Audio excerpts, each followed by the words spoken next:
Sortez vos scaphandres, préparez vos combinaisons et installez-vous à bord de notre fusée. C'est parti pour Internet Exploreuse.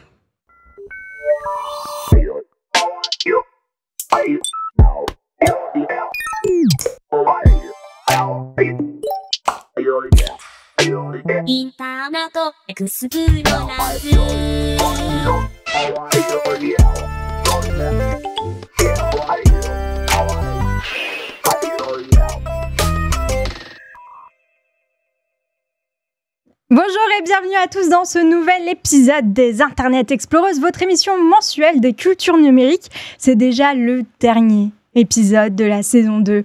Oh non, déjà, j'espère que vous revenez. Oui, on revient. On revient. Origami, vous le savez, a garanti sa saison 3. C'est fait, maintenant c'est dit. On sera là, Internet Explorer sera là. Donc vous pouvez déjà noter dans vos agendas retour d'Internet Explorer sur tout le mois de septembre. Voilà, c'est l'épisode 10 de cette saison. C'est l'épisode 17 si on prend tous les épisodes d'Internet Exploreuse. Vous prenez 1, vous prenez 7, vous additionnez, ça fait 8. Vous prenez 8. Vous le tournez à 45 degrés, ça fait infini. Infini! Comme toutes les fois, on a pensé à Lucie depuis qu'elle est en congé, évidemment. Mais oui! Et on y pense d'autant plus. On pense d'autant plus à elle aujourd'hui puisque c'est son anniversaire. Je veux voir bon anniversaire, Lucie! Oui, bravo! Oui. Super, merci. Et elle sera avec nous durant toute l'émission. Désolée, je suis en forme. Écoutez, ça arrive de temps à autre. Je voulais remercier évidemment les personnes qui nous regardent actuellement sur Twitch, qui nous regarderont plus tard sur YouTube, qui nous écouteront plus tard en podcast. Merci, votre soutien, vous le savez, est précieux. Merci également aux patrons d'Origami, aux patriotes d'Origami qui nous soutenaient financièrement sur la plateforme Patreon, patreon.com/origamimedia. Vous le faites bien et vous ferez bien de profiter actuellement même de la promo de moins 30% sur les premiers abonnements mensuels et de moins 30% sur tous les abonnements annuels. C'est jusqu'au 4 juillet inclus, donc il va falloir se presser si vous vouliez passer le pas.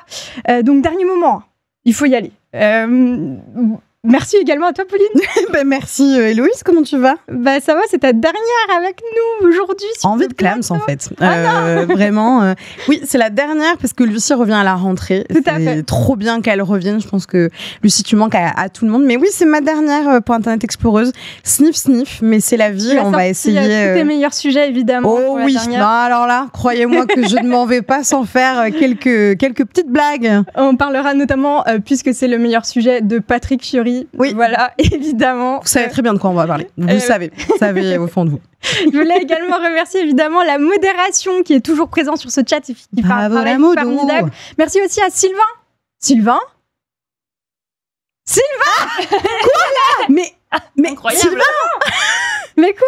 Il est. Mais qu'est-ce qui s'est passé? Non, mais c'est incroyable. C'est que ça va être comme ça tout le temps en saison 3. Mais la saison 3, c'est vraiment la saison des VFX en fait. Mais c'est genre, c'est quoi la prochaine étape bientôt, en fait? on est dans l'espace ou quoi?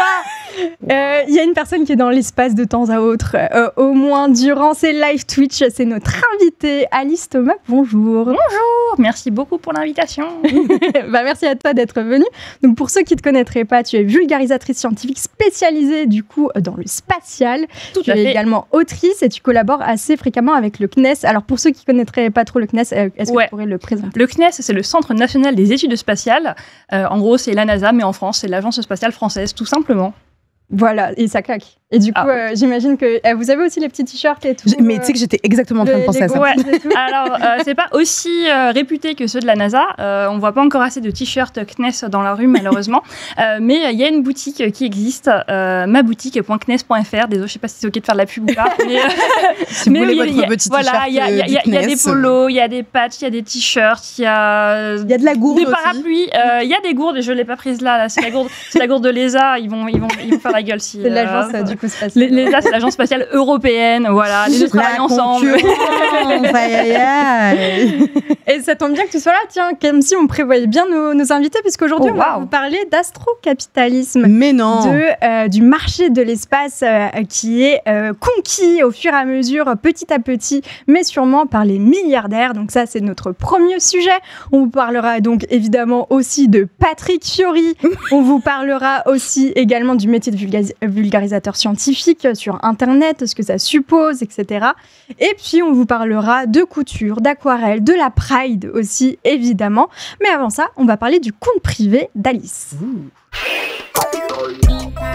Et oui, c'est l'exercice un peu obligatoire quand on vient se poser autour de la table d'Internet Exploreuse. On est allé un peu investiguer ton compte privé, Alice. Faire peur aux gens comme ça. J'aime trop. Je suis passée en mode bad cop, tu vois. Alors, Lucie le fait jamais, hein. C'est vraiment ma patte personnelle. Non, mais je me dis qu'il y a vraiment quelqu'un qui fouille tout ce que j'ai mis sur Internet. Bon courage. Hein. Alors, je l'ai fait. Non, je rigole. Et je t'ai posé quelques questions et j'aimerais qu'on revienne un peu, back in time. Ouais. C'est quoi ton premier souvenir d'Internet ? C'est pas vraiment un souvenir d'Internet, mais c'est un souvenir d'un jeu. Ok. Premier souvenir d'ordinateur, du coup. Après, j'ai un souvenir d'Internet aussi. Mais c'était un jeu auquel je jouais quand j'étais petite.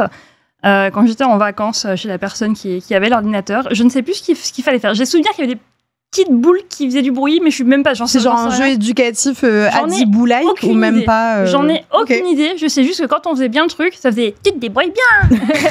Est-ce qu'on a des enquêtrices et des enquêteurs de jeux vidéo là sur... Parce que moi, j'ai pas réussi à le trouver. J'ai fait des recherches avec marqué « jeu année 2000, tu te débrouilles bien ». Ouais, je n'ai pas réussi à trouver. Ouais, c'est ça. On est sur 99-2000 à mon avis, en termes d'années. Et quand on fait bien les choses, ça fait « tu te débrouilles bien ». Ok, il va falloir que le chat... C'est tout ce que j'ai. Franchement, si vous l'avez, vous êtes incroyable. Et sinon, premier souvenir d'Internet, l'équivalent du CDI en CE2. Sur CD-ROM ? Non, pas sur sur Internet, où on a donc la salle, pas CDI, la salle informatique. La salle informatique, je trouvais ce même qui me fait beaucoup rire. Comment on imaginait les salles informatiques dans les années 2000, à quoi ça ressemblait réellement. Pas grand-chose. Mais donc, cette salle informatique, mais les écrans étaient beaucoup plus épais aussi. Ok. Et il y avait Internet. Et on m'avait tellement dit, fais attention, il y a les virus, il y a machin, tout ça. Que rien que faire une recherche sur Google, ça me faisait super peur. Parce que j'avais juste peur. Même s'il fallait cliquer sur rechercher, j'étais pas sûre. C'était vraiment là qu'il fallait cliquer. Et j'avais hyper peur de faire une bêtise et de casser tout l'ordinateur. C'est ce que j'avais demandé, de quoi tu avais peur. Est-ce que c'était genre peur de casser quelque chose, de mal faire, ou est-ce que il y avait déjà la peur de les virus, les gens méchants sur Internet, tu vois ce que je veux dire ? Le virus va casser l'ordinateur. C'est plus j'avais pas peur pour moi, je crois. Pas pour ta sécurité, mais plus pour le matériel. Pour ma sécurité, je pense que j'avais le truc de toute façon, s'il y a quelqu'un que je connais pas, machin, je débranche. Oui, absolument. C'est radical et efficace. Parce que l'ordinateur, si je débranche, je suis pas sûre que... ça va peut-être casser encore plus l'ordinateur. Je sais pas, j'y connaissais rien. Moi, je me rappelle que la salle informatique, c'était vraiment synonyme de facétie. Pour moi. De lutin malicieux, tu veux dire ? De gobelins festifs. Dans le sens où après, je pense que c'était un peu plus âgé que toi, du coup plus collège et tout. Mais de boutade. Tout le monde volait tout le temps les petites boules qu'il y avait dans les souris. Mais bien sûr, mais ça. Il y avait aussi le truc où on avait appris le raccourci. Ça se passait de génération en génération, de promotion en promotion, pour retourner l'écran. Et ça rendait fou les profs et tout. Ouais, non, alors moi j'étais celle dont on retournait l'écran et qui savait pas comment le remettre. Terrible. Mais ça c'est super dur en plus quand tu sais pas. Je me souviens plus en plus. Moi en primaire il y avait des gens qui avaient trouvé comment changer la langue. De l'ordinateur ou de la salle informatique. Crois-moi qu'essayer de remettre en français quelque chose qui est en russe quand tu parles pas russe, c'est compliqué. Voilà. Ça m'était arrivé avec ma Nintendo DS que j'avais mis en chinois. Dur. Du coup, t'as dû faire un peu à l'aveugle pour essayer de essayer de me rappeler, c'est ça, et j'ai réussi. Ali, je t'ai aussi demandé si tu devais garder qu'une seule application non essentielle sur ton smartphone, laquelle ça serait ? Tu m'as parlé d'une appli qui a l'air très mignonne. Ouais, c'est une appli toute choupie qui s'appelle Finch. C'est une application sur la santé mentale qui t'aide en fait à aller mieux et à faire des choses de ta vie. En plus, il y a des petits... Ah, mais j'ai ça aussi. Ouais. J'ai que ça s'appelait Finch. Ça s'appelle Finch. En fait, on a un petit oiseau. Tu commences avec un petit oiseau qui est bébé et au fil, chaque jour, tu te mets des buts. Genre, si ça peut être juste sortir de ton lit, boire de l'eau ou... ce qui est déjà très bien. Voilà, genre, survivre une journée au travail. Ce qui est déjà très bien aussi. Ou des médicaments. Moi, je me suis mis à prendre les médicaments à telle heure, c'est vachement bien. Et en fait, chaque fois que tu fais une action, tu le valides et donc ça fait des petits petit, tu as fait des points, et petit à petit, ça fait grandir ton petit oiseau, et tu t'en occupes. Plutôt que de prendre soin de toi, tu prends soin d'un petit animal virtuel, et c'est tout de suite beaucoup plus facile. Ouais. C'est la gamification du bien-être. Mais c'est un peu Tamagotchi-like, mais... ouais, mais t'as pas essuyé son caca et il meurt pas. Moi, il a passé 7 jours à Paris, moi. Voilà, je l'ai envoyé en voyage. Ouais, là, le mien, il part ce soir à Delhi, le mien. Voilà. Ah bah, attends, pardon. Pause. Ça fait longtemps que je l'ai pas lancé. Attends, comment ça, vous avez un Tamagotchi chacune? Ouais. Et vous l'avez envoyé je comprends pas. En fait, chaque jour, quand tu atteins un certain nombre de points, ton petit oiseau se promène, va se balader quelque part. Tu commences dans la forêt et après, tu peux l'envoyer dans différents endroits du monde. Et en fait, à chaque fin de journée, il découvre un nouveau truc. Par exemple, le mien a découvert Frozen. Et des fois, il aime ou il aime pas. Des fois, du coup, tu genre, il a les mêmes goûts que moi. Genre, non, ça t'aime bien. Non, mais non, pas ça. T'abuses, là. Voilà. Et en fait, il développe sa propre personnalité et tout. Et c'est trop mignon. Ouais.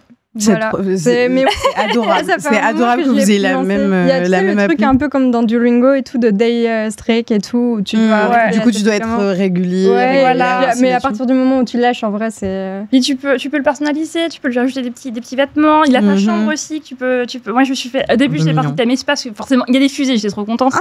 Là, je suis plus dans un look un peu... ça ressemble plus à rien maintenant. On est en mélange entre l'Australie et l'espace. Enfin, et t'as la sensation que ça t'aide, toi, vraiment au quotidien, le fait de l'avoir, d'avoir ce truc-là en mode gamification, comme disait en fait, dans les moments où tu te sens un peu submergé, en mode j'ai trop de trucs à faire et j'ai tellement de trucs à faire que je sais pas par où recommencer et j'arrive pas et j'ai l'impression de rien réussir à faire. Juste au début, de se mettre des petites étapes toutes bêtes de genre boire de l'eau, manger, des trucs comme ça. J'ai quand même fait un truc et ça m'a aidé à me rendre compte que si je faisais quand même des trucs, j'arrivais quand même à avancer un petit peu. Et puis, et donc ça marchait bien. Et de dire, oui, je le fais pas, même si je le fais pas pour moi, je le fais pour ce petit truc que je trouve trop mignon, que j'ai pas envie d'abandonner. Moi, c'est ce qui m'aide beaucoup quand j'ai du mal à me mettre sur une tâche qui a l'air assez massive, c'est de décortiquer. En fait, les étapes en petites tâches. Voilà. Et du coup, c'est un peu tout le concept, en vérité, de cette application. Donc voilà. Trop bien. Et je vois dans le chat, est-ce qu'il est aussi toxique que le piège de Duolingo? Non, là, c'est tout est gentil, tout est rose. C'est pas Duolingo qui t'envoie des notifs H24 pour te dire tu es une mauvaise personne. Non, là, au contraire, c'est pour dire... moi, j'ai désactivé plein de notifs parce que ça me saoule les notifs. Donc, j'ai eu celle de pense à prendre tes médocs. C'est un peu plus positif, quoi. Mais sinon, les notifs que t'as, c'est genre dire oui, vas-y, tu peux y arriver et tout. C'est trop mignon. Des fois, c'est trop dire oui, non, mais non, là, attends. Doucement, 2 minutes, quoi. Je t'ai aussi demandé c'était quoi l'appli la plus chelou dans ton smartphone et tu m'as fait découvrir quelque chose, donc vas-y, à toi donc. Ouais, une appli, alors je sais pas si on prononce Firefox ou Fifox, mais comme physique, je sais plus ce que ça veut dire. Physical Phone Experiment. Ouais, voilà, exactement. C'est une application qui permet de faire des mesures physiques, parce que je suis un petit peu scientifique aussi, l'espace, tout ça, tu vois. Et donc c'est chelou dans le sens où on s'attend, je connaissais pas jusqu'à il y a quelques mois. Et en fait, ça permet de mesurer des choses comme la pression autour de toi. Genre, il y a un truc aussi, je l'ai pas encore testé, mais genre la vitesse de l'ascenseur dans lequel tu es. Faut trop que je l'essaye. C'est trop drôle, ça. Et donc, pour faire des expériences, si tu fais des animations avec des, je veux dire des jeunes, mais pas forcément des jeunes. Avec un public. Avec un public, et tu peux faire un truc, genre par exemple, la pression, en fait, on peut se rendre compte, même là, à l'échelle que la pièce, bon là, il y a le ventilateur qui va foutre un petit peu le bazar, mais que effectivement, la pression diminue avec l'altitude, et en fait, c'est assez précis ton téléphone pour le voir. Mais comment il fait? Parce que dans ton téléphone, il y a plein de capteurs, il y a un accéléromètre, il y a plein de trucs, genre même pour savoir s'il est dans ce sens-là ou dans ce sens-là. Le gyroscope et tout. Voilà. Et donc, ça utilise tout ce qu'il y a dans ton téléphone. Je n'aurais pas rentré plus en détail que ça. Voilà, mais... Moi, j'étais persuadée qu'il y avait juste un ou une petite scientifique dans le téléphone qui était capable de faire ça, mais apparemment, on m'a déçu. Il y a un petit lutin qui... Exactement, comme la fée qui nettoie derrière les chaussettes. Je t'ai aussi demandé le dernier mème qui t'a fait rire, et j'avoue, j'ai mis les deux. Est-ce que tu veux en parler? Oui. Voilà, c'est un petit chat qui boit de l'eau et qui fait oui. Voilà, comme ça. Et c'est trop mignon. Trop. Voilà. Voilà, juste pour le plaisir de l'entendre un petit peu. Vraiment, les animaux qui s'expriment pendant qu'ils mangent, c'est mon plaisir. C'est pas Ah oui, le Hopcore Edit, vraiment. Je savais pas que ça s'appelait comme ça, mais vraiment passion de ouf d'avoir des gens qui racontent des storytime horribles, mais avec juste des paysages derrière. Et c'est toujours cette même musique-là.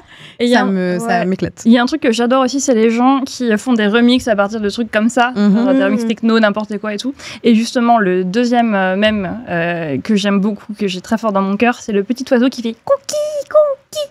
Cookie, ah mais toi aussi tu le connais. Et il le fait beaucoup plus aigu que moi. Donc grande fan d'animaux sur internet, de ce que je crois comprendre, Alice. Ouais. Et ça, il y a plusieurs remixes qui existent, dont un, si je suis triste, il faut me mettre ce remix. J'ai oublié le nom du gars qui fait ça, mais il fait plein de remixes de plein de trucs d'internet et c'est génial. Et c'est en mode tube de l'été et tout, et c'est incroyable. On adore. Voilà. De cookie. Je t'ai aussi demandé, c'est quoi l'emoji que tu utilises le plus ? Les yeux, les gros yeux. Les gros yeux. Les gros yeux, ouais. Les gros yeux, je crois que j'avais vu une image. Ouais, voilà. Ouais, voilà, ceux-là. Des side high. Pourquoi ? Voilà. Grande réflexion, dis donc, je sais pas. Ça signifie quoi pour toi quand tu le mets ? C'est surtout ça, je pense. Aussi. Alors, si ça va être genre pour une annonce d'un événement, tout ça, ça veut dire venez voir. Okay. Il faut voir ça. À venir. Ah, okay. Voilà, ça veut dire qu'il y a un truc qu'il faut voir. Ou un truc qu'on attend, waouh, grande réflexion. Et est-ce que même avec tes proches, tu l'utilises, oui. Cet emoji-là ? Ok. Oui. Parce que pour moi, ce truc avec les yeux, ça veut grave dire gossip. Ouais, il y a un peu ça. Tu vois ce que je veux dire ? En mode... Enfin, pour... oui. Tu vois ce que je veux dire ? D'accord. Genre en mode... un peu side-eye, quoi. Regarde dans ma direction, un peu... ouais. Tu vois, commérage. Je l'avais pas vu comme ça. Je suis pas trop du genre à commérer, je crois. Enfin, en tout cas, que en très, très, très privé et sur des sujets dont tout le monde se fout. Mais donc, non, je le voyais pas comme ça, mais peut-être que... Plus en mode en vrai, voir... Ouais. Mais en vrai, tu peux supposer que tu vas pouvoir lâcher du gossip pendant l'annonce, tu vois. Donc... Tout le monde est gagnant. Je comprends, tu vois ce que je veux dire ? Je comprends. Ouais. Mais quelqu'un dans le chat qui dit la curiosité, mais c'est un peu ça en fait. Ouais, c'est un peu le curieux. Voilà, c'était c'est mon imitation de l'emoji gros yeux. Je t'ai aussi demandé pour ou contre les notes vocales. Plutôt contre, mais ça dépend du contexte. Genre, si t'as une information importante à donner, que tu fais un vocal de 3 minutes et que l'information elle est à la fin, c'est non. Il faut que ça arrive de suite. C'est du vécu. C'est du vécu. De suite. Voilà, même si j'ai découvert il y a pas très longtemps qu'on pouvait accélérer les vocaux quand on les écoutait, et alors ça c'est merveilleux, ça change ma vie. Mais par contre, si c'est t'es dans la rue et t'as un truc à raconter à ta pote et t'as pas, ou c'est chiant d'écrire parce que tu marches ou voilà, mais c'est un truc que tu écoutes quand tu veux. C'est pas genre faut que ça réponde maintenant, sinon on s'appelle. Même si bon, faut aimer le téléphone, tout ça c'est un autre sujet. mais si c'est un truc qui attend une réponse instantanée, bon bah tu fais une discussion instantanée, tu fais pas la note vocale, c'est ok, je te raconte un truc, mais c'est rien d'urgent. Mais t'es pas obligé de répondre de suite. Voilà. Et c'est t'es même pas obligé d'écouter quoi. En vrai. C'est même, je m'en fiche, j'ai juste besoin de raconter. Souvent ce que je fais aussi, c'est quand je vois une note vocale qui va durer un petit peu de temps, juste après j'envoie un message rapide pour dire je raconte ça. Comme ça, tu sais quel contexte c'est rien d'urgent, pas de panique, tout va bien.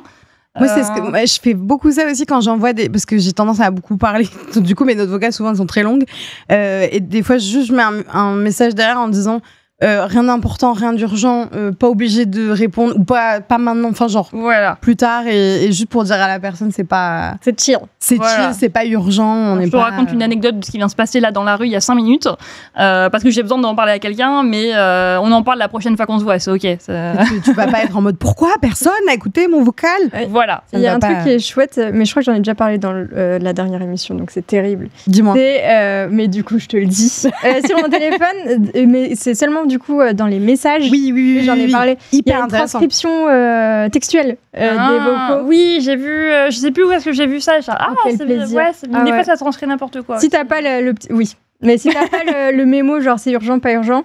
Et tu peux pas écouter à ce moment-là, c'est tellement pratique. Mais j'en ai déjà parlé, oh là là. Oui, mais il y a quelqu'un dans le chat qui parlait aussi du fait d'avoir des infos importantes en vocal. Moi, je suis d'accord, je suis pas à l'aise avec ça. Genre des infos vraiment, Tu vois, genre les adresses, les heures et tout. Moi, il me le faut noter quelque part. Genre, on se retrouve. Je vais pas retenir cette information-là. Est-ce qu'on a déjà fait des statistiques suite à cette question? À quel point les invités sont pour ou contre. Mais j'ai l'impression que souvent elles sont dans le plutôt dans cet avis-là. Ouais, dans cet entre-deux un peu ou en mode oui, mais faut pas que ce soit trop long. Ça. Oui, avec restriction. Bah déjà maintenant je suis nuancée parce qu'avant c'était genre non. C'était non, c'est mort. Si tu as un truc à me dire en vocal, tu m'appelles. Et puis t'as commencé à envoyer des vocaux. J'ai commencé à recevoir des vocaux d'amis qui étaient alors là je suis dans la rue machin tout ça. Et en fait en vrai c'est rigolo à écouter quand j'ai envie. Le podcast de tes potes. Voilà, et j'ai commencé à moi aussi faire des podcasts à mes potes et donc genre ok bon d'accord pour cette utilisation là bon. Moi j'ai une question avant de passer ce sujet, j'ai pas pu la poser je crois le mois dernier, c'est quel est votre avis sur les vocaux non sollicités? J'explique. C'est-à-dire, imaginons, tu es journaliste et tu fais des choses sur Internet, donc les gens te connaissent un petit peu, c'est le cas de nous trois, enfin ils voient à peu près qui on est. Et du coup, il y a des gens, ils se sentent beaucoup trop à l'aise. Ah non, et donc du coup, fait ça, hein. C'est vrai, moi sur Instagram, il y a des gens, dans mes invitations ou mes MP, qui m'envoient des vocaux et je ne sais pas qui sont ces gens. Tu vois, je ne les connais pas. Et voilà, donc qu'est-ce qu'on en pense des vocaux non sollicités? Absolument pas. Ça va pas la tête. En plus, comment t'as dit ça? Ça va pas la tête. Ça va pas la tête. Tu sais, enfin, je veux dire, il y a quelque chose où tu sais pas sur quoi tu vas tomber. Quand tu reçois des messages, ça se trouve, s'il y a des insultes, bah t'es en mode, allez, j'ai vu la notif, j'ouvre pas. Je suis pris, mais direct. Ciao quoi. Là, le vocal, tu peux pas savoir, tu vois. Donc, alors ça m'est jamais arrivé non plus. Donc, non mais il y a que moi qui ai des inzinos dans mes DM qui m'envoient des vocaux. mais ouais non, je pense que je serais pas à l'aise non plus. Mais après, des fois c'est tout gentil, tu vois, mais c'est la plupart des DM en vrai que je reçois, je réponds pas forcément parce que déjà que je réponds pas à mes potes. Voilà, donc si jamais vous m'avez envoyé un message que je n'ai pas répondu, c'est pas contre vous. Même mes potes, je leur réponds avec 3 semaines de retard. Donc, D'ailleurs, à tous les potes à qui je dois répondre, je suis désolée aussi. Promis, je vous répondrai peut-être dans un an. Écrivez-lui dans le chat, en fait. Voilà. En fait, venez sur Twitch, sur ma chaîne Twitch, pour me dire ce que vous avez à me dire. Et j'ai une dernière question pour toi, Alice. Si tu m'avais pas, voilà, je te la donne et c'est à toi de me dire. Qu'est-ce qui a disparu aujourd'hui sur Internet et qui te manque? Alors ouais, tu m'as envoyé cette question par mail il y a quelques jours et j'ai réfléchi en disant attends, faut que je trouve un truc pertinent et intelligent à dire et en fait j'ai pensé juste à une connerie. C'est très bien. C'est un site qui, le nom de domaine maintenant quand on le tape ça fait acheter ce nom de domaine donc voilà ça n'existe plus. Ça s'appelait trumpdonald.org. Rien à voir avec la promo de Donald Trump ni rien. C'était un site où tu avais la tête de Donald Trump avec sa mèche et tu avais une trompette, le Trump. Et quand tu cliquais, t'avais un pout et ça faisait voler sa mèche et ça faisait des confettis et tout. Tout c'est stupide. C'est une très bonne réponse. Voilà. Je comprends que ça te manque. Bah ouais, et ça n'existe plus. Je sais qu'à un moment, je voulais montrer ça à mes potes en mode regardez, c'est trop drôle. Alors est-ce que c'est l'administration de Donald Trump qui a fait supprimer? Est-ce qu'il y a eu une censure? Ils auraient peut-être racheté le nom de domaine, je sais pas. J'en sais rien. C'était peut-être en flash et vu que le flash s'est terminé, peut-être, je sais pas. C'est ma théorie. Voilà, je l'avance. J'aime cette théorie. Mais en tout cas, je pense qu'on a... merci en tout cas, Alice, d'avoir pris le temps d'explorer ton compte privé. Et je pense que on peut clôturer ce chapitre pour aller voir du côté des satellites. Alors, pas que des satellites, mais il me semble que, Héloïse, on va se lancer sur la capture d'écran. Et il me semble que tu vas nous parler des zinzinos de la Silicon Valley qui aiment beaucoup l'espace. De tout temps, les hommes ont observé les étoiles. Et depuis, Elon Musk va aller sur Mars. Voilà.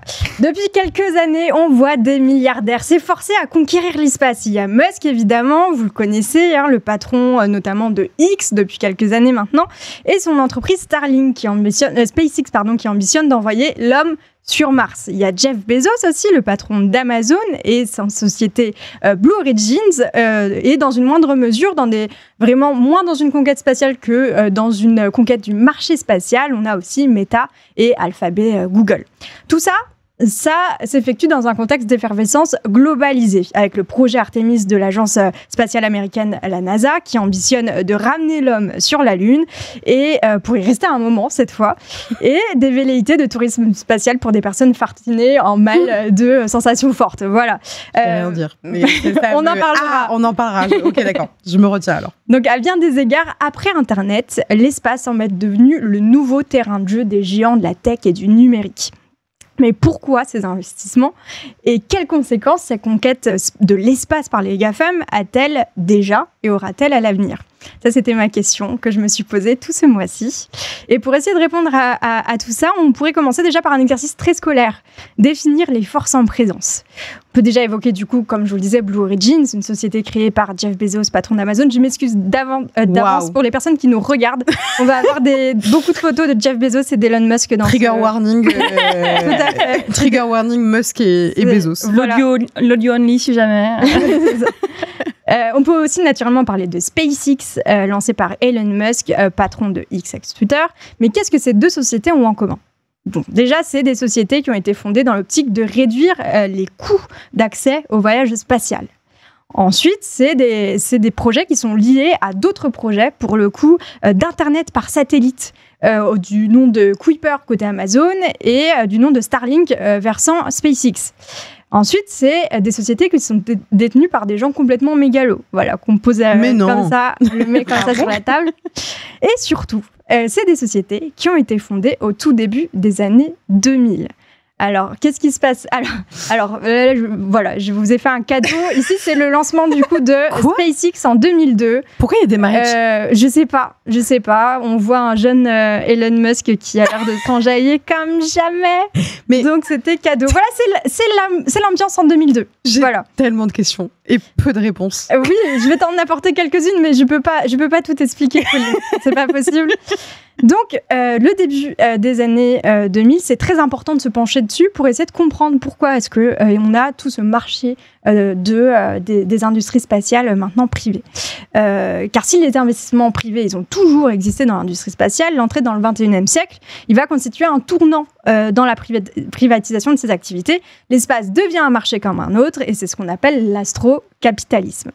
Donc, si le mouvement il a été initié évidemment par Reagan dès 88, la décennie qui suit le président américain, la décennie qui suit est celle d'une intensification. À la fin des années 90, la guerre froide semble être gagnée côté américain et du coup, la conquête spatiale, c'est pas forcément l'objectif, la priorité à ce moment-là. On réduit les coûts et en 98 est signé le Launch Services Purchase Act, le 28 octobre 1998, qui oblige la NASA à, dès que possible, utiliser des lanceurs privés pour ces programmes.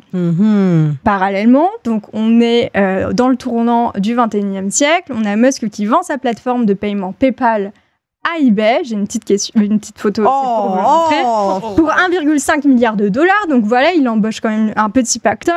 Et donc ça, c'est en 2002, l'année de création de SpaceX. Et de son côté, Jeff Bezos assiste au succès flamboyant du coup d'Amazon au lendemain du tournant du 21e siècle. Non mais Héloïse, tout ça, ça nous explique pas forcément pourquoi ces milliardaires-là, avec leur crâne dégarni, ont investi dans le domaine de l'espace. Ouais, et pour expliquer tout ça, on va un peu s'éloigner du côté marché financier, etc., pour se tourner du côté du mythe, celui du vol habité. C'est devenu un véritable leitmotiv, scandé un peu partout par Elon Musk ou par Blue Origin. Maintenant, on a l'habitude de dire « Waouh, Mars, c'est bon, on va y aller, ça va être fifou, c'est trop bien ». C'est un idéal à atteindre, quoi. Et il semble, dans les discours au moins, être le principal fer de lance de ces milliardaires qui se passent en bienfaiteurs de l'humanité, car donnant les moyens d'atteindre cet ultime objectif. Et ce qui est bien quand on travaille sur l'astrocapitalisme, comme j'ai pu le faire ce mois-ci, c'est qu'on peut prendre le temps de réfléchir et de détricoter le mythe et de se demander, mais en fait, pourquoi est-ce qu'on veut aller dans l'espace ? Alors pour ça, on remonte au 19e siècle. La possibilité de l'exploration spatiale physique par un vol habité, il commence à faire un bout de chemin dans la tête de personnes particulières, des artistes, notamment des écrivains, à travers ce qu'on appelle le mouvement de proto-science-fiction, ce qu'on appelle désormais rétroactivement. Voilà, donc c'est un mouvement qui est très inspiré, notamment par les ouvrages, évidemment, de Jules Verne, de la Terre à la Lune, autour de la Lune, dont je vous ai glissé là en illustration une petite gravure. Donc voilà, on lit ces récits d'anticipation, ces récits de proto-science-fiction en feuilleton dans les gazettes, comme c'était souvent le cas à l'époque. C'était un système d'édition qui était assez courant. Et on nourrit petit à petit cet horizon des impossibles, que serait par exemple un homme sur la Lune. Des représentations culturelles et imaginaires qui vont croiser après la Seconde Guerre mondiale le chemin d'avancées techniques.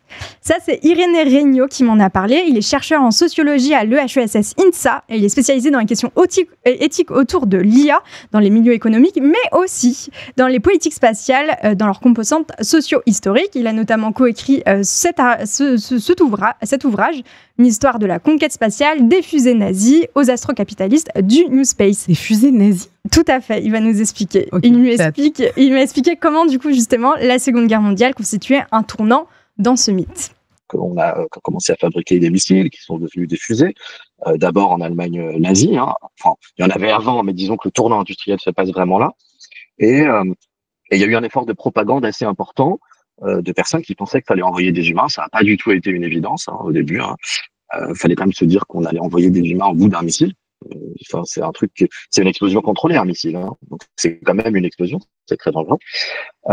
Donc beaucoup de gens ont contribué à ça. Par exemple, dans notre ouvrage avec Arnaud Saint-Martin, on parle beaucoup de la figure de Werner von Braun, qui était un ingénieur nazi repris par les États-Unis. Bon, c'est une figure qui est relativement connue d'une certaine manière.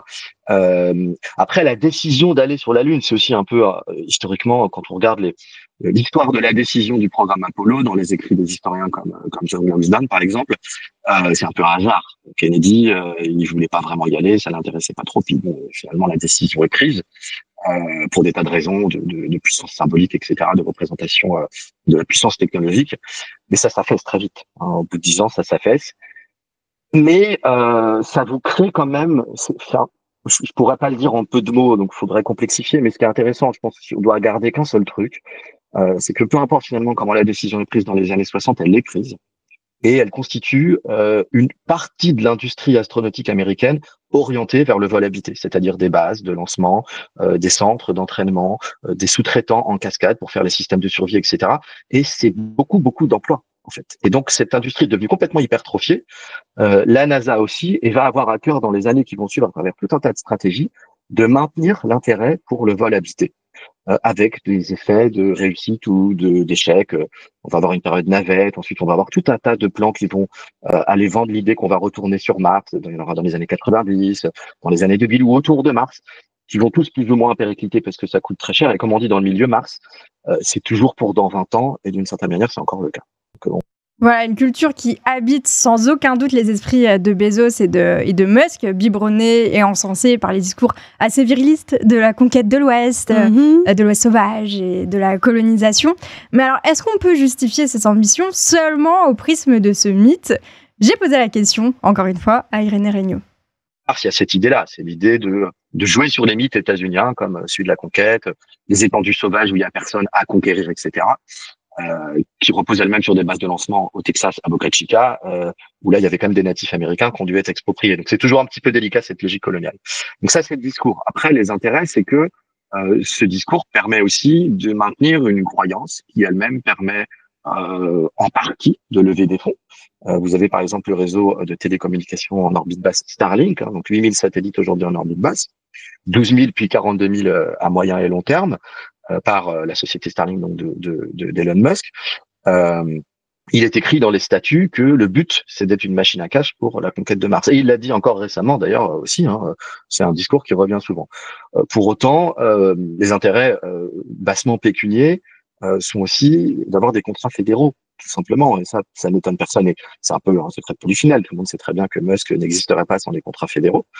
Ça ne veut pas dire qu'à terme, une certaine partie de ces activités ne pourra pas s'autonomiser et devenir des marchés en propre. Mais de toute façon, elles auront reposé sur le complexe militaro-industriel états-unien. C'est 22,6 milliards de dollars depuis 2002 quand même. Faut avoir ça en tête, de subventions ou de marchés publics en fait. Donc pour du lancement de télécommunications, satellites, scientifiques, du NRO, de toutes les agences qui existent aux États-Unis, et pour le fret pour la station spatiale internationale.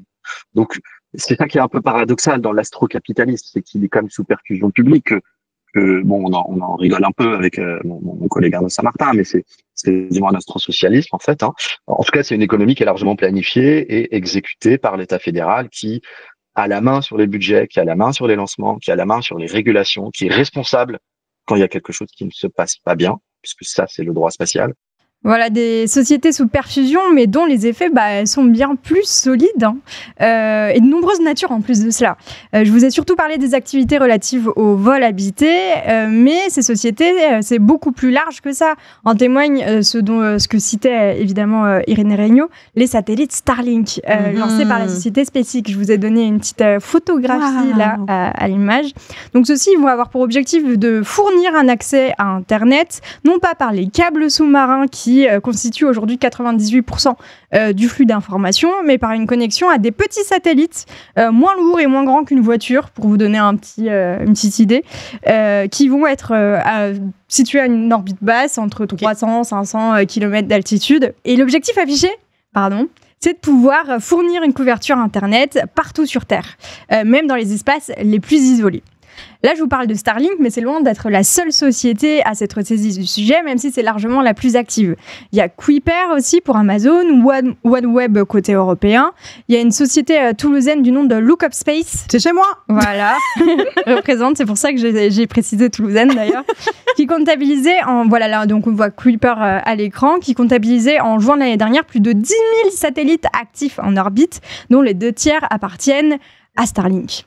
Mais j'imagine, Héloïse, que l'Internet par satellite, ça pose pas mal de problèmes aussi par rapport à ce qu'on pourrait, on va dire, espérer pour le futur d'Internet. Bah ouais, les conséquences, on les a vues très très rapidement finalement. Dès qu'Elon Musk a pu se servir d'un atout dans sa manche, on vous en parlait dans un épisode précédent, l'infrastructure permettant l'accès à Internet est devenue une cible de choix dans les zones de conflit. Les câbles sous-marins, qui concentrent la très grande majorité des flux d'informations, comme je vous le disais juste avant, peuvent être des cibles pour être segmentés et du coup éviter que les personnes aient accès aux informations à Internet, ce qui permet l'organisation des populations, mais également des forces armées, etc. L'accès à Internet, c'est vital. Et donc, très rapidement, il y a des dimensions politiques qui se sont glissées dans l'utilisation de Starlink, que ce soit en Ukraine. Je ne sais pas si vous vous rappelez ce qui s'est passé en Ukraine à l'automne 2022, mais Elon Musk a déployé le réseau qui n'était pas encore actif, du coup, à l'époque en Ukraine, sur certains territoires ukrainiens, mais pas, par exemple, en Crimée ou dans les territoires occupés russes. De plus, des coupures ont été reportées à l'automne 2022, nécessitant l'intervention de Patagone et d'un contrat de 400 millions de dollars. Combien 400 millions de dollars pour que Internet puisse être rétabli et que les forces armées ukrainiennes puissent du coup continuer à utiliser Internet. C'est un épisode qui a été raconté dans une enquête fouillée du journaliste du New Yorker Ronan Farrow à l'été 2023 et je vous conseille largement sa lecture. Plus récemment, en Iran, lors de restrictions Internet initiées par le gouvernement iranien, Elon Musk a déployé Starlink. Au-delà des questions éthiques, de voir un homme, soutien d'un président américain, faire preuve d'ingérence dans des pays et de la question de la souveraineté numérique de ces nations, en fait, c'est aussi l'espoir d'un Internet à la gouvernance décentralisée, en fait, qui part en fumée à partir du moment où on a ce genre de propositions dans des espaces, littéralement l'espace, qui sont très très peu régulés. Et puis se pose aussi la question de la neutralité du net. Déjà largement mise à mal par l'homologue de Musk chez Facebook, Mark Zuckerberg, après le scandale Cambridge Analytica, la non-possibilité de demander des comptes sur cet Internet par satellite peut largement inquiéter. Pour essayer d'y voir plus clair, je suis allée discuter avec le directeur technique de la Quadrature du Net. C'est une association dont on a parlé pas mal de fois chez Internet Exploreuse. Moi, je les kiffe. Moi aussi. On les adore. Et qui a pour objectif de la défense des droits et libertés sur Internet. Et donc, ce directeur technique, Nono, il nous parle d'un flou juridique extrêmement problématique. Il y a un flou juridique aussi.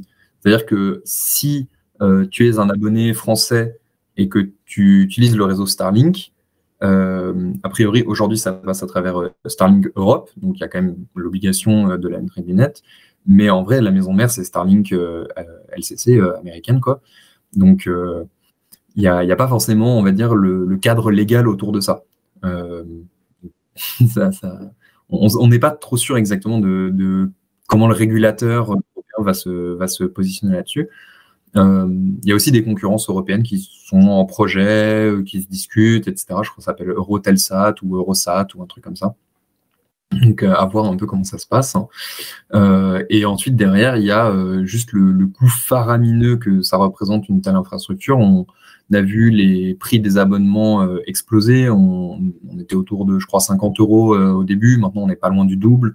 Donc, c'est aussi une question d'accès, quoi. En fait, la neutralité du net, elle existe et elle est intéressante. Mais en fait, pour ça, il faut que les gens puissent en profiter. Et si l'idée de Starlink aujourd'hui, c'est de donner accès a priori aux gens qui n'ont pas accès à Internet à travers les réseaux câblés, etc., à travers les réseaux filières, en fait, est-ce que ces personnes, elles ont un accès équivalent, une liberté équivalente aux personnes qui sont câblées que celles qui sont par satellite, quoi. J'imagine que, outre Internet, c'est aussi la recherche astronomique qui doit être impactée par toute cette activité-là. Bah ouais, la recherche, elle est grandement impactée même par le développement de toutes ces sociétés, et plus particulièrement dans la multiplication des lancements de satellites qui viennent perturber l'observation au télescope au sol. Et pour comprendre un peu mieux tout ça, j'ai posé quelques questions à l'astronome émérite Florence Duret, qui observe de près les données fournies par le télescope Euclide, qui a été lancé en 2023 et qui se trouve à 1,5 million de kilomètres de la Terre. C'est fou de dire qu'il y a un télescope aussi loin. Pardon. Et également, elle s'intéresse aussi au télescope au sol, comme Rubin, qui a été lancé tout récemment, dont on a eu les premières images cette semaine même. Donc, je me suis dit que j'allais vous les montrer. C'est un télescope au sol au Chili. Donc voilà, qui a développé, qui a montré ses premières images. C'est des inspi make-up incroyables. Oui, vraiment. Oui, totalement. Make-up, outfit, tout ce que tu veux. Voilà. Et donc, pour Florence Duret, la multiplication de ces satellites pose un vrai problème pour l'observation au sol. Le problème majeur de Starlink, justement, et de tous ces satellites, c'est que ces satellites, ils tournent autour de la Terre. Quand nous prenons des images avec des télescopes, il y a des images qui sont gravement polluées par les satellites, parce que les satellites, ça fait une traînée blanche, enfin une traînée sur les images. Et donc, ça va contaminer nos images et ça va, en quelque sorte, les abîmer, parfois gravement. Évidemment, plus il y a de satellites et plus la probabilité est grande qu'un satellite passe dans notre champ, même si les télescopes, ils ont un tout petit champ, donc ils observent une toute petite région du ciel, mais la probabilité qu'un satellite passe est de plus en plus grande quand le nombre de satellites augmente. Donc ça, c'est vraiment un grave problème. D'ailleurs, l'Observatoire de Paris, il tirait la sonnette d'alarme en octobre 2024 concernant les radiotélescopes. Dans un communiqué, il écrivait ainsi « Une nouvelle étude en date du 18 septembre 2024 dans laquelle sont impliqués des chercheurs du CNRS de l'Observatoire de Paris PSL, exploitant l'OFAR, donc ça c'est un télescope un radiotélescope, pardon, okay. Qui constate que la deuxième génération donc des Starlink, les V2 mini, émet jusqu'à 32 fois plus et dans une plus large gamme de fréquences que la première génération. Donc ça devient de plus en plus problématique. Il y a de plus en plus de satellites et ils émettent de plus en plus du coup d'ondes qui viennent perturber tout simplement les problèmes d'ondes électromagnétiques qui viennent perturber les radiotélescopes. Et d'ailleurs, ils communiquaient une vidéo à ce moment-là pour montrer, vous voyez la petite truc qui bouge là, c'est Starlink. Mais c'est Starlink. C'est Starlink. Et le problème, c'est que ça permet de moins bien identifier des apparitions très soudaines qui pourraient être des exoplanètes, par exemple. Et quand on fait des photos du ciel aussi, l'astrophotographie, déjà, on s'en rend compte, c'est qu'on les voit, les satellites, tu fais une pause longue, les étoiles, elles vont pas bouger, mais des fois, tu as un grand trait blanc, c'est un satellite qui est passé. Et il y en a de plus en plus. Je sais pas si vous avez déjà eu l'occasion de voir un train de satellites passer. En gros, quand il y a un lancement Starlink, les enfants grappent, donc je sais pas combien il y en a à chaque fois, mais un bon paquet quand même. Et donc, quand ils sont lancés, ils sont tous groupés les uns aux autres. Et en fait, petit à petit, ils vont s'éloigner les uns les autres pour rejoindre leurs orbites respectives. Et donc, ça fait vraiment plein de points lumineux qu'on voit passer dans le ciel. Ils se suivent. Et c'est assez impressionnant de voir ça. Vous êtes en train de me dire que Elon Musk, en plus de niquer la démocratie. Ils sont en train de niquer les soirs d'été où on regarde les étoiles. Ouais. Tu vas en voir plein des étoiles filantes maintenant. Je le déteste. Encore plus, vraiment... je le détestais déjà avant pour plein de positions politiques, mais là vous venez Alors, je tiens juste à préciser quand même, il y a certains points comme ça que tu vois passer qui sont pas forcément des Starlink. Tous les satellites ne sont pas des Starlink. Des fois, il y a un point que tu peux voir passer, ça peut être la Station Spatiale Internationale avec des astronautes dedans. Voilà, notre satellite. Voilà. Et il y a des satellites qui sont très utiles aussi. Peut-être qu'on pourra en reparler un peu après, mais pour l'observation de la Terre, pour étudier le changement climatique, etc. Voilà, il n'y a pas que des satellites. Il n'y a pas que Elon Musk. Voilà, il n'y a pas que Elon Musk. Malheureusement, pour tout ce qui est scientifique, il y a de moins en moins de moyens. Tu m'as donné une très bonne transition. Parce que voilà, on a de plus en plus de satellites qui viennent de ces sociétés privées et à côté, ça se fait dans un contexte largement anti-science, tout simplement. Aux États-Unis, il y a eu pas mal d'adoptions de politiques anti-science. Par exemple, en mars dernier, il y avait un mouvement qui a été suivi un peu partout dans le monde et qui s'appelle Stand Up for Science. Je ne sais pas si vous l'avez vu. Ouais, c'est bon, tout le monde l'a vu passer. Qui dénonçait tout cela, notamment au regard de la politique trumpiste, qui a notamment décidé de réduire largement les subventions de la NOAA. Est-ce que vous connaissez la NOAA? C'est l'agence américaine de prévision météorologique, de l'analyse du climat et de la conservation marine. Et du coup, ça va poser problème pour la prévision des tsunamis, des tremblements de terre, ce genre de choses qui vont pas arriver aussi très fréquemment, vu qu'apparemment tout va bien sur cette planète. Le réchauffement climatique n'existe pas, bien sûr. Donc voilà, plus de 1000 scientifiques ont été licenciés. La NASA subirait, elle aussi, une baisse de près de 25% de son budget. Ces baisses de subventions, elles sont mises en comparaison, et ça fait mal quand tu les mets en comparaison avec les contrats qui sont signés avec des sociétés comme Starlink, comme SpaceX, ou Blue Origins. Et on peut se poser la question de la possibilité de vases communicants en fait en faveur du mythe du vol habité et de la colonisation de l'espace et en défaveur de la science, comme l'explique Florence Duret. Parce que non seulement ils réduisent les subventions fédérales, mais en plus, effectivement, cet argent, où est-ce qu'il va aller?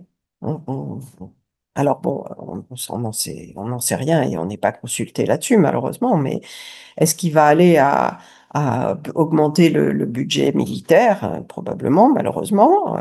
Est-ce qu'il va aller à ces satellites et à ces choses-là? Et puis de manière générale, c'est très inquiétant. Enfin, toute l'évolution aux États-Unis est très inquiétante vis-à-vis de la science parce que ils ont l'air de pas du tout comprendre ce que c'est que la science. Trump, il pense plus qu'à l'exploration de Mars par les êtres humains, donc envoyer des êtres humains sur Mars. Mais c'est pas du tout ce qui intéresse les scientifiques. Ce que les scientifiques aimeraient déjà, c'est d'arriver à avoir recueillir des échantillons martiens, les rapporter sur Terre et pouvoir les analyser. Ce serait beaucoup plus intéressant que d'envoyer quelqu'un sur Mars. Seulement, pour le prestige des États-Unis, Trump, il s'imagine que c'est mieux d'envoyer quelqu'un sur Mars. Donc, c'est ce genre de projet qu'il va chercher à développer. Et effectivement, comme vous disiez, les crédits vont aller là et du coup, ils n'iront pas ailleurs. Alors, moins de financement pour la recherche, moins de démocratie sur Internet. Pour achever ce magnifique tableau de l'astrocapitalisme, et encore faut-il parler du coût environnemental de l'industrie spatiale. Dans ce sujet, se pose d'abord naturellement la question des débris en orbite autour de la Terre. Résultat d'impact, je pense que tu l'expliquerais beaucoup mieux que moi. tu me dis si je dis quelque chose de bêtise. Résultat d'impact avec divers objets spatiaux, d'un souci lors du lancement, mais aussi des conséquences logiques lorsque tu lances de toute manière un satellite. Et bien évidemment, il y a des parties qui vont se détacher du corps du satellite. C'est le grand angle mort de l'industrie spatiale aujourd'hui. Ouais. Et il y a aussi la question de qu'est-ce qu'on fait du satellite une fois qu'il ne marche plus. Je pense que vous voulez peut-être en parler, peut-être que alors, on m'a parlé de petits moteurs qui permettraient d'orienter au moins la chute dans des endroits peu habités. Ouais. En fait, en fait, quand un satellite est en fin de vie, si on ne fait rien, il va rester tourné autour de la Terre. Il va descendre petit à petit parce qu'en orbite basse, il y a quand même un petit peu des petits restes d'atmosphère, donc il va quand même descendre petit à petit, mais ça va prendre beaucoup de temps. Mais il y a des réglementations. La France est pionnière dessus. Cocorico, il y a la LOS, la loi sur les opérations spatiales, qui oblige, au moment où on lance un satellite, par exemple depuis Kourou qui est en Guyane française, donc ça compte, au moment où il est lancé, d'avoir déjà réfléchi à qu'est-ce qu'on en fait une fois qu'il est fini. Et il y a une loi qui oblige au bout d'un certain temps à le faire retomber dans l'atmosphère. Donc ce qu'on fait, c'est une grosse étoile filante, c'est qu'on les fait retomber dans l'atmosphère, ils brûlent quand même en grande partie, il peut rester des petits bouts, mais justement on va chercher à prendre des matériaux qui vont se consumer plutôt que de prendre, je dis n'importe quoi, de prendre un truc hyper lourd qui va pas brûler, prendre un truc plus léger en aluminium, je sais pas du tout si c'est ça, mais en tout cas prendre un truc plus léger qui du coup va se consumer en entrant dans l'atmosphère, et aussi calculer la trajectoire pour que ça tombe dans l'eau, généralement dans le Pacifique. Alors, le point Nemo, je sais pas si vous connaissez le point Nemo. C'est le point dans l'océan le plus éloigné de toute Terre, dans le Pacifique. Okay. Et c'est aussi un cimetière de fusées, satellites et autres trucs spatiaux, parce que du coup, comme il n'y a personne, on essaie de faire retomber là, comme ça. Désolé pour les poissons, c'est pas cool, mais au moins, c'est pas sur des habitations. Mais justement, en plus, ça se pose la question, parce que là, on parle du travail d'agence spatiale nationale, mais à l'échelle du coup d'une société qui peut faire faillite et qui peut du coup ne pas prendre les responsabilités qui suivent de s'occuper de ces déchets-là et de faire en sorte que ça se passe bien, ça pose tout un tas de nouvelles questions, nouvelles problématiques. Ouais. Et le problème de ces lois, c'est qu'en fait, elles sont là, mais elles sont très très mal appliquées. Et si on revient sur le côté pays, il y a des pays comme la Chine où eux, ils s'en fichent. C'est vraiment, ils font un lancement, le truc, il retombe sur des habitations. Oh, désolé. Oui, la question des déchets, elle n'est pas prioritaire. Voilà, c'est ça. Quoi. Donc en Europe, il y a quand même un peu de pensée là-dessus. Voilà, c'est ça. C'est déjà, on essaye. On essaye. Mais effectivement, sur un truc, et même s'il y a des lois, elles sont très très mal appliquées, parce que oui, il y a des sanctions, mais Ouais, je vois. Pour le moment, la régulation de l'espace, c'est tout un sujet. On en parle. Voilà, c'est ça. Mais pour en revenir du coup à des chiffres un peu, ça représente quoi en fait ces débris spatiaux? C'est un peu difficile de le savoir, mais il y a la société toulousaine, dont je vous parlais tout à l'heure, Lockitup, qui a dénombré en 2024 près de 3200 étages de fusées et 13 326 débris en orbite autour de la Terre. Oui, c'est énorme. C'est énorme. De quelle taille? Ça dépend des tailles. Alors là, ils sont estimés à près d'1 million avec une taille d'1 centimètre et plus. Ouais. Okay. Et en fait, parce que la taille de ton débris, le risque principal, ça va être les collisions. Parce que quand ça tourne très très vite, donc ça a une énergie folle. Et donc un truc vraiment tout petit peut aller très très vite et faire des dégâts énormes. Pour la Station spatiale internationale, par exemple, il y a des moments où elle doit faire des manœuvres parce qu'on dit là il y a un risque de collision, et même d'autres, pas que la Station spatiale internationale, d'autres satellites qui peuvent manœuvrer. Là il y a un truc qui arrive qui peut pas manœuvrer, et va falloir remonter un petit peu ou descendre un petit peu pour pas se prendre le débris. Des embouteillages en orbite. Des embouteillages et des réactions en chaîne aussi. Ce qu'on appelle le syndrome de Kessler, où en fait si tu as un satellite qui se fait exploser par un débris, ça va faire plein d'autres petits débris qui sont encore plus incontrôlables, encore moins détectables. Et loi de Murphy, quoi. Et voilà. Et après, ça part en réaction en chaîne. Et donc, le syndrome de Kessler, ce serait quand on arrivera à ce moment où il y aurait tellement de trucs autour de la Terre. Dans Wall-E, je sais pas si vous avez vu. Dans Wall-E, quand il quitte la Terre, où il passe... Pardon pour le micro, je suis désolée. Il y a vraiment toute une ceinture de débris autour de la planète. Il passe à travers et tout. Ça fait une très jolie scène. Mais ça, c'est un truc où, si on fait pas gaffe... Ça peut arriver, c'est dangereux, quoi. Voilà. Il y a une autre question sur le coût environnemental, c'est la question évidemment des émissions de gaz à effet de serre. Bien sûr, est-ce que ça pollue tout ça, cette conquête spatiale? J'imagine qu'un petit peu quand même. Alors j'ai envie de prendre un cas concret pour l'expliquer et parler d'un événement en avril dernier. Ah, je sais. Oui, Katy Perry. Mother Earth. Voilà, donc Blue Origin, la société de Jeff Bezos, a envoyé pour quelques minutes 6 célébrités dans l'espace, dont Katy Perry, qui en a profité pour faire la promo de sa tournée en dévoilant cette liste de ses concerts. Mais c'était écrit trop petit, du coup, les gens n'ont pas pu lire et tout, ça a été compliqué. J'aurais dû prendre ma pâquerette pour faire comme elle. Ah oui. Comme ça.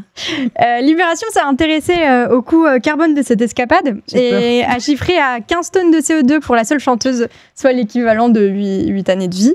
Voilà. Donc, Loïs Miro, il est chercheur au commissariat à l'énergie atomique aux énergies alternatives, donc CEA, et s'intéresse justement à la pollution de l'industrie spatiale. Dans un article qu'il a publié en 2022 et qui s'appelle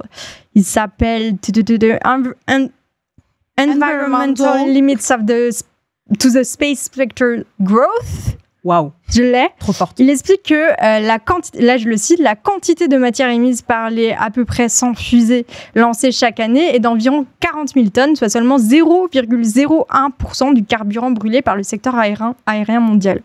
Cependant, lors de leur ascension du sol jusqu'à l'orbite, elles libèrent des gaz et des particules dans toutes les couches de l'atmosphère, dont la stratosphère, et donc ça peut poser des problèmes. On en est encore qu'au début du coup des spéculations vis-à-vis de tout ça, mais faut faire gaffe quoi.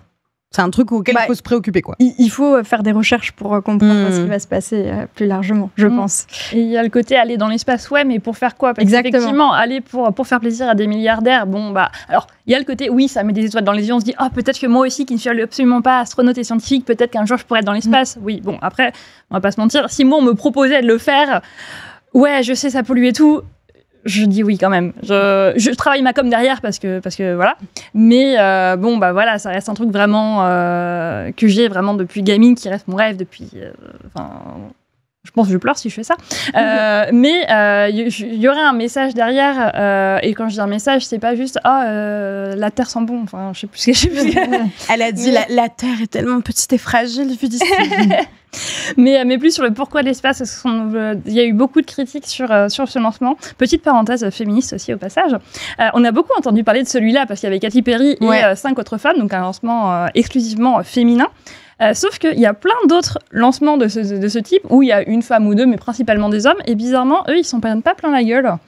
Là, on en a parlé juste. Enfin voilà, je voulais juste souligner ça.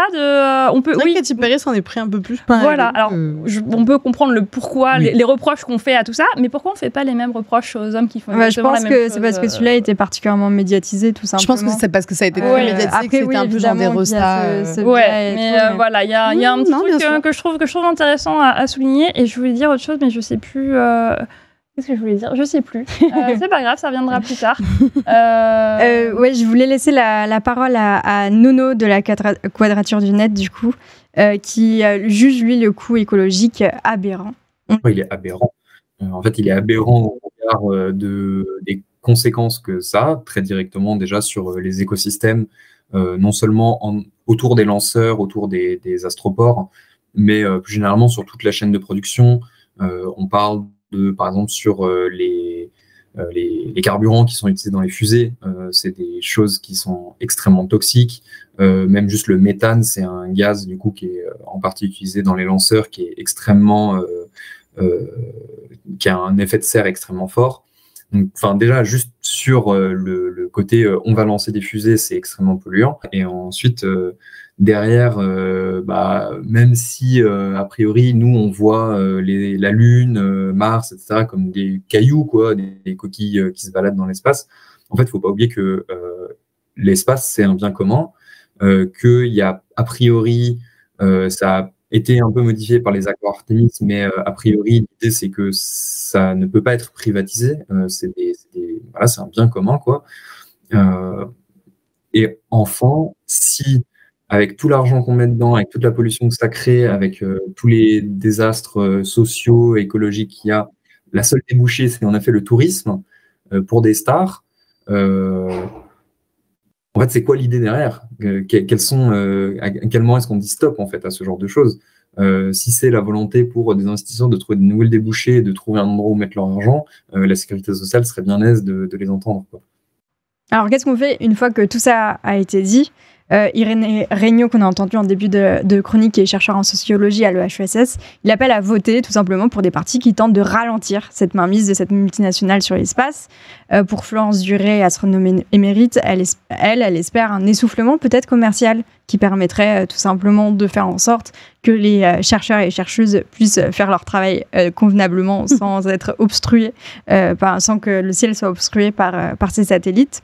Et Nono de la Quadrature du Net espère voir de son vivant des hackers capables d'influer sur ces satellites en orbite. Okay. Voilà, beaucoup de spéculations en vérité, car loin de l'imaginaire de science-fiction, de rêve d'exploration désintéressée, cette nouvelle ruée vers les étoiles a posé des questions politiques, environnementales et économiques absolument fondamentales.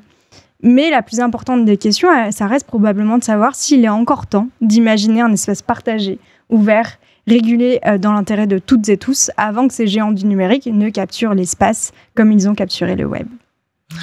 Merci Louise pour cette capture d'écran. Tu m'as mis les larmes aux yeux à la fin. Ah non. Merci, c'était trop intéressant. J'ai appris plein de choses, moi qui connaissais pas grand-chose dans l'espace, même si on a trop vu Elon Musk. Mais je comprends en même temps. Et merci pour cette capture d'écran. Je pense qu'il est temps de continuer un peu avec toi, Alice, et de passer au mode lent. Peut-être on va commencer en réaction, on va dire, comme Pascal Praud en réaction. Non, pardon. Il faut que j'arrête. C'est ma dernière, la meuf part en vrille. En réaction un peu, justement, à ta capture d'écran, Héloïse, est-ce que toi, Alice, tu dirais que le rôle de l'espace, et notamment des études spatiales, c'est quelque chose de très important aujourd'hui? Ouais, c'est quelque chose d'hyper important. Je rebondis sur le côté anti-science, les mouvements anti-science, dont tu parlais. On dit oui, l'espace, ça sert à rien, ça pollue, tout ça. Oui, ça pollue, mais ça permet plein de trucs quand on fait les choses raisonnablement et pas juste pour les paillettes dans les yeux, même si c'est très cool des fois les paillettes dans les yeux un petit peu aussi. C'est hyper utile. Il y a la plupart des satellites scientifiques qui nous permettent soit, comme le disait Florence, c'est ça Florence Duret, ouais. Voilà. Florence la reine.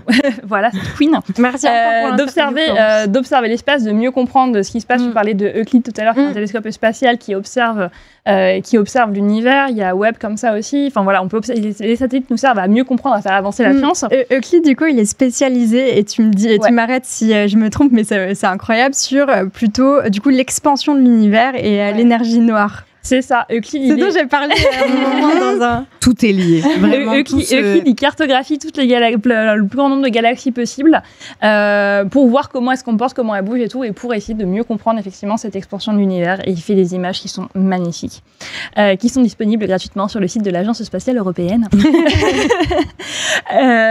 Et donc, observer, faire avancer la science fondamentale, l'astrophysique, la cosmologie, tout ça, mais aussi observer la Terre, mieux comprendre notre planète. Ça va être la cartographie. Là, le prochain lancement, par exemple, qui part depuis la Guyane française, il va y avoir 5 satellites.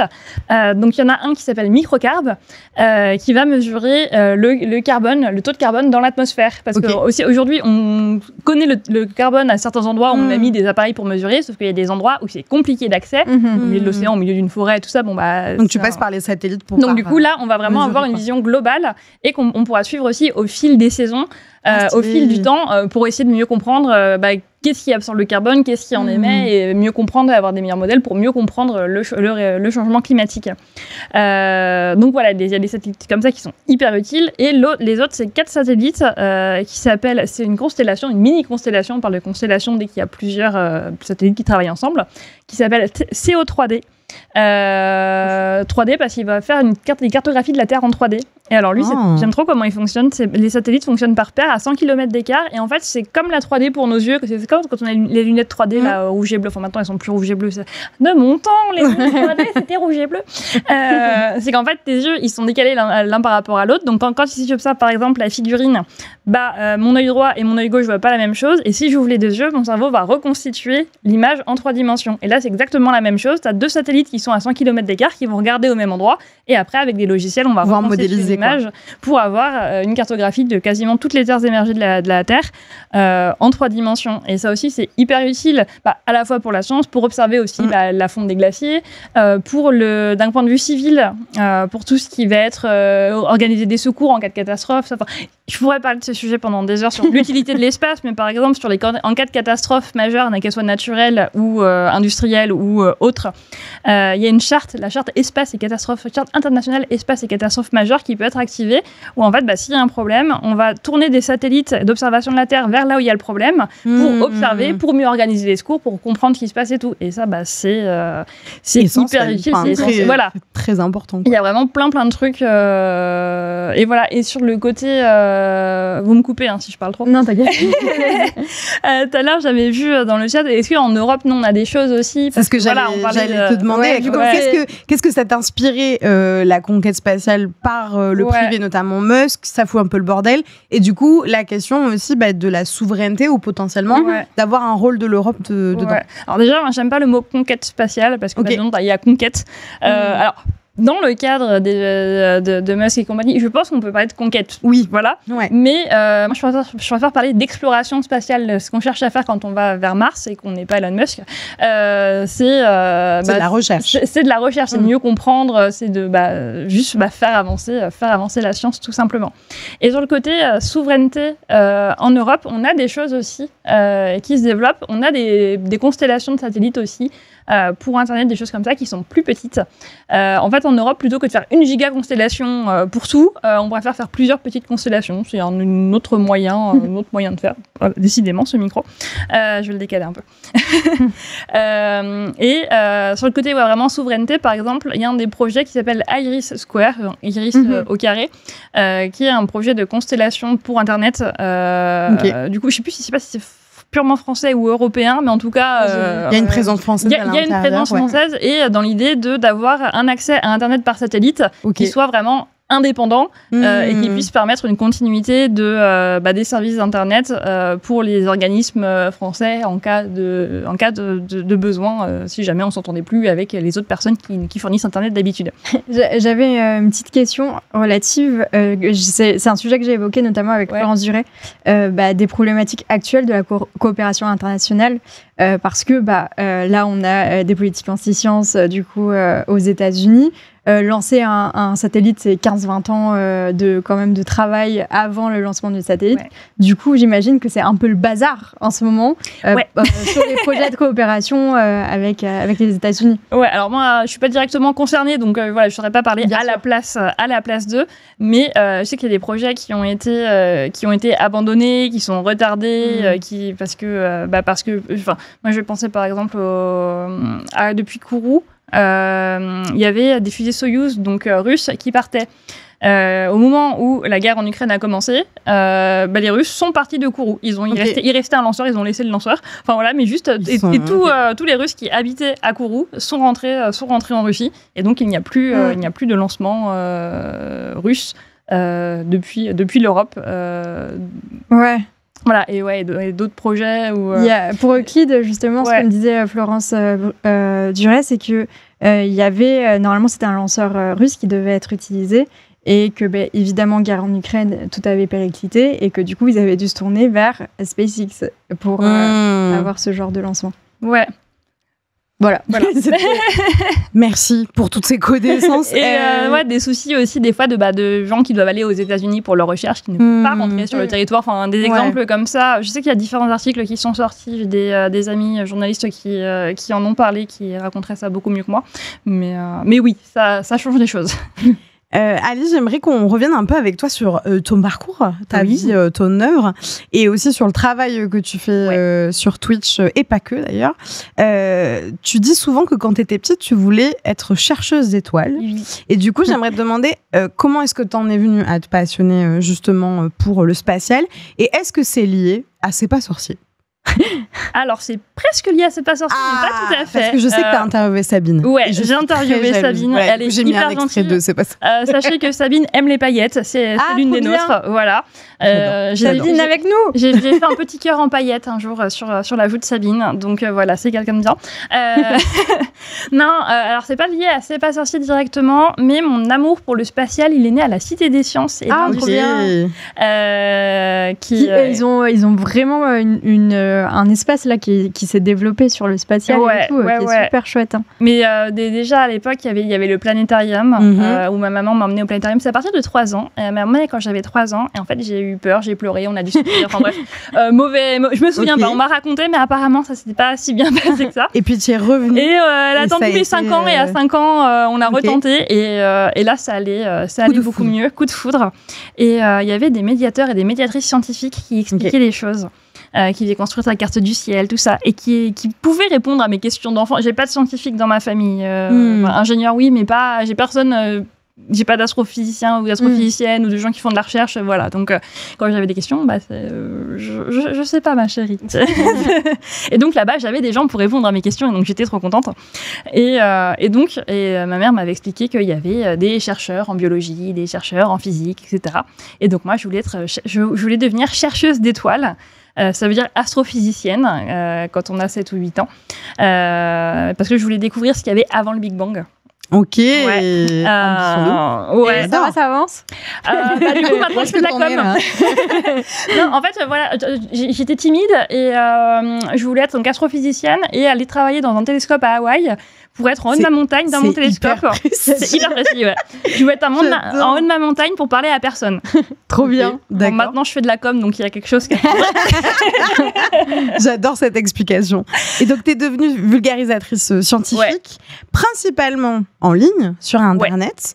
Ouais. Est-ce que tu trouves justement que Internet, c'est un bon espace pour la vulgarisation scientifique, ou au contraire que c'est un terrain parfois hostile pour les sciences? Et pour appuyer peut-être notre discussion, il y a une étude qui a été faite par l'IFOP, la Fondation Jean Jaurès et la Fondation Reboot en 2023 qui expliquait qu'à peine un jeune sur 3 a aujourd'hui l'impression que la science apporte à l'homme plus de bien que de mal, alors qu'ils étaient une majorité à le penser il y a 50 ans, en 1972. Qu'est-ce que tu penses sur le fait d'être sur Internet quand on est scientifique et vulgarisateur scientifique? Je pense que c'est une bonne chose qu'on y soit, parce que si on laisse la place que au contenu pas sérieux, entre guillemets, on ne voit pas. Et une des choses qu'on va rechercher, je bosse notamment avec le CNES, l'Agence spatiale française, sur leurs réseaux sociaux, donc je m'occupe de leur chaîne Twitch et je fais des vidéos pour eux sur TikTok, Instagram, et on pourrait se dire, mais qu'est-ce que le CNES vient faire sur Twitch et TikTok? En fait, l'idée, c'est d'aller chercher les gens là où ils sont pas, là où ils nous connaissent pas déjà, parce que si on fait des là où ils sont, et justement pour aller les attraper quoi. Voilà, parce que sinon on va toucher que les gens qui nous connaissent déjà, on va prêcher que des convaincus, et l'idée c'est d'essayer de toucher des gens qui nous connaissent pas et d'essayer de faire changer les choses comme ça. C'est compliqué, ça marche pas. J'ai pas trouvé le secret encore. J'aimerais beaucoup que ça marche mieux, mais c'est en process. Voilà, c'est en process. Et en faisant des formats aussi qui sont très natifs en fait comme des jeux de rôle. J'ai vu passer. Il y a eu du jeu de rôle sur la chaîne Twitch. Il y a du jeu de rôle, il y a du gaming. Vraiment, on essaie de changer des formats. Au début, on faisait des formats un peu table ronde. En fait, la chaîne Twitch du CNES a commencé pendant le confinement parce qu'il y avait les mardis de l'espace qui s'organisent dans des cafés. Donc en gros, table ronde avec des scientifiques qui racontent des choses et le public qui peut poser des questions. Bon, confinement, plus de café. Donc, qu'est-ce qu'on fait? On va le faire en ligne. Donc, ça s'est fait sur Twitch. Et donc, après, on a un peu gardé ce format-là en faisant des tables rondes sur différents sujets. Et c'est à ce moment-là que tu as commencé à travailler avec eux? Ou tu travaillais déjà avec eux avant? J'ai commencé à travailler avec eux en 2021 pour la deuxième mission de Thomas Pesquet. Parce qu'il y avait besoin de renfort sur les réseaux sociaux du CNES à ce moment-là, et donc j'ai commencé à travailler. Thomas Pesquet, la star. Voilà. Donc il y avait besoin de renfort, donc j'ai travaillé avec eux déjà pendant un petit moment. Après ça s'est arrêté, j'ai écrit mon bouquin, et après là maintenant ça fait 3 ans maintenant que je travaille avec eux à mi-temps. Autant avant je gérais tous leurs réseaux sociaux, là maintenant je suis à mi-temps spécifiquement pour Twitch et TikTok, Instagram, vraiment sur l'aspect vidéo. J'ai l'impression de beaucoup divaguer, d'aller dans tous les sens. Non, t'inquiète, mais c'est une question que je comptais te poser après, mais je trouve qu'en fait, on peut l'aborder maintenant aussi. En fait, ça peut toujours paraître surprenant qu'une institution d'envergure comme le CNES, ça choisisse de se lancer sur une plateforme comme Twitch, mais ça a l'air de marcher, parce que j'avais regardé, la chaîne, elle compte plus de 24 000 abonnés, ce qui n'est pas déconnant en vrai sur Twitch pour une institution et pour un contenu comme celui-là. Non, plus que nous. De quoi? T'as dit plus que nous. Plus qu'Origami? Oui. Non. Allez vous abonner à Origami. Mais après, le truc aussi, c'est qu'on n'est pas forcément régulier, comme du coup, là, on est à une émission par mois à peu près, ce qui est pas beaucoup, et on n'a pas le même budget, j'ai envie de dire. Enfin, voilà, nous, on fait des émissions sur Zoom depuis chez moi, on n'a pas un super plateau. On a mis des petits extraits de tes émissions. Oui, en effet. Il y a des fois, il y a des OP spéciales, comme le jeu de rôle, ou pour un lancement, on va faire un truc vraiment avec un plateau. Mais là, voilà, par exemple, on est sur du Kerbal Space Programme. Il y a Witness, Space Explorer W. Si vous la suivez pas, allez la suivre, c'est très très cool ce qu'elle fait. Qui est sur un jeu de fusée. Et elle est chez elle, je suis chez moi. Et ça permet de créer du contenu et en même temps de faire un peu de vulgarisation à travers le médium du gaming. Donc c'est hyper intéressant, quoi.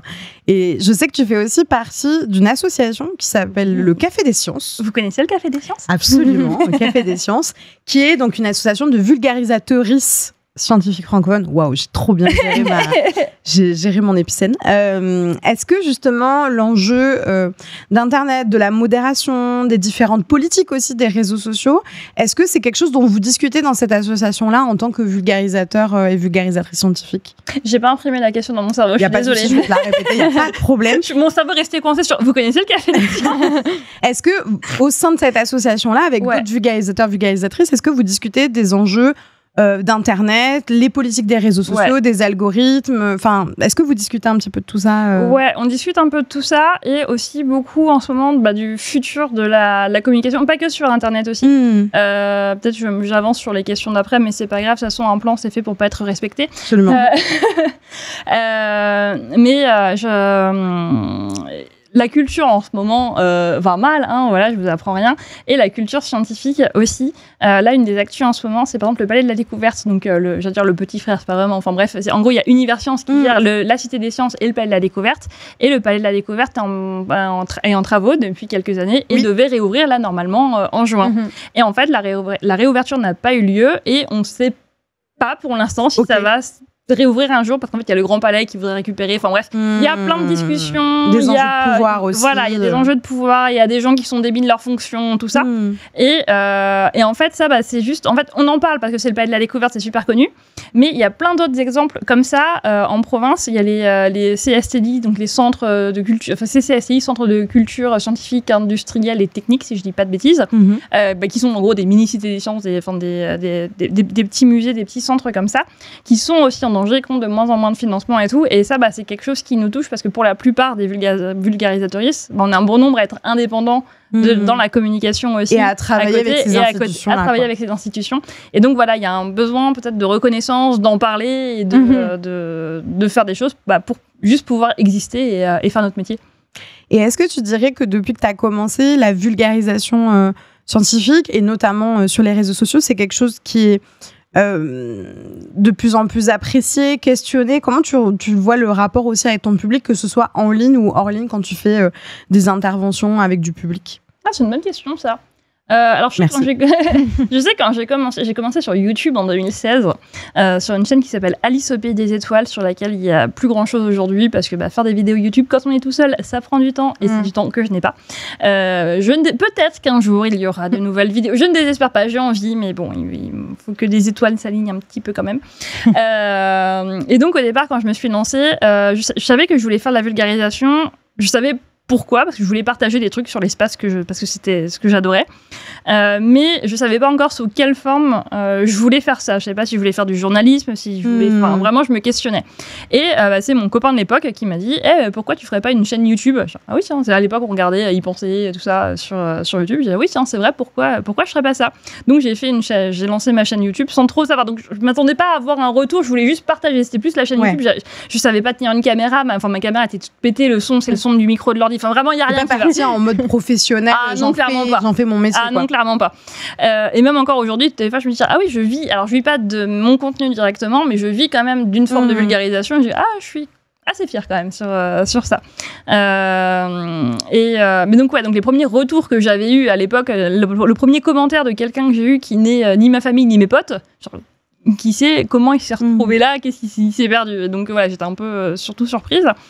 Et j'ai la chance d'avoir une communauté super bienveillante, super adorable et très réceptive. Donc c'est cool. Coucou dans le chat, ceux qui sont là, je vois passer des pseudos, vous êtes les bestes.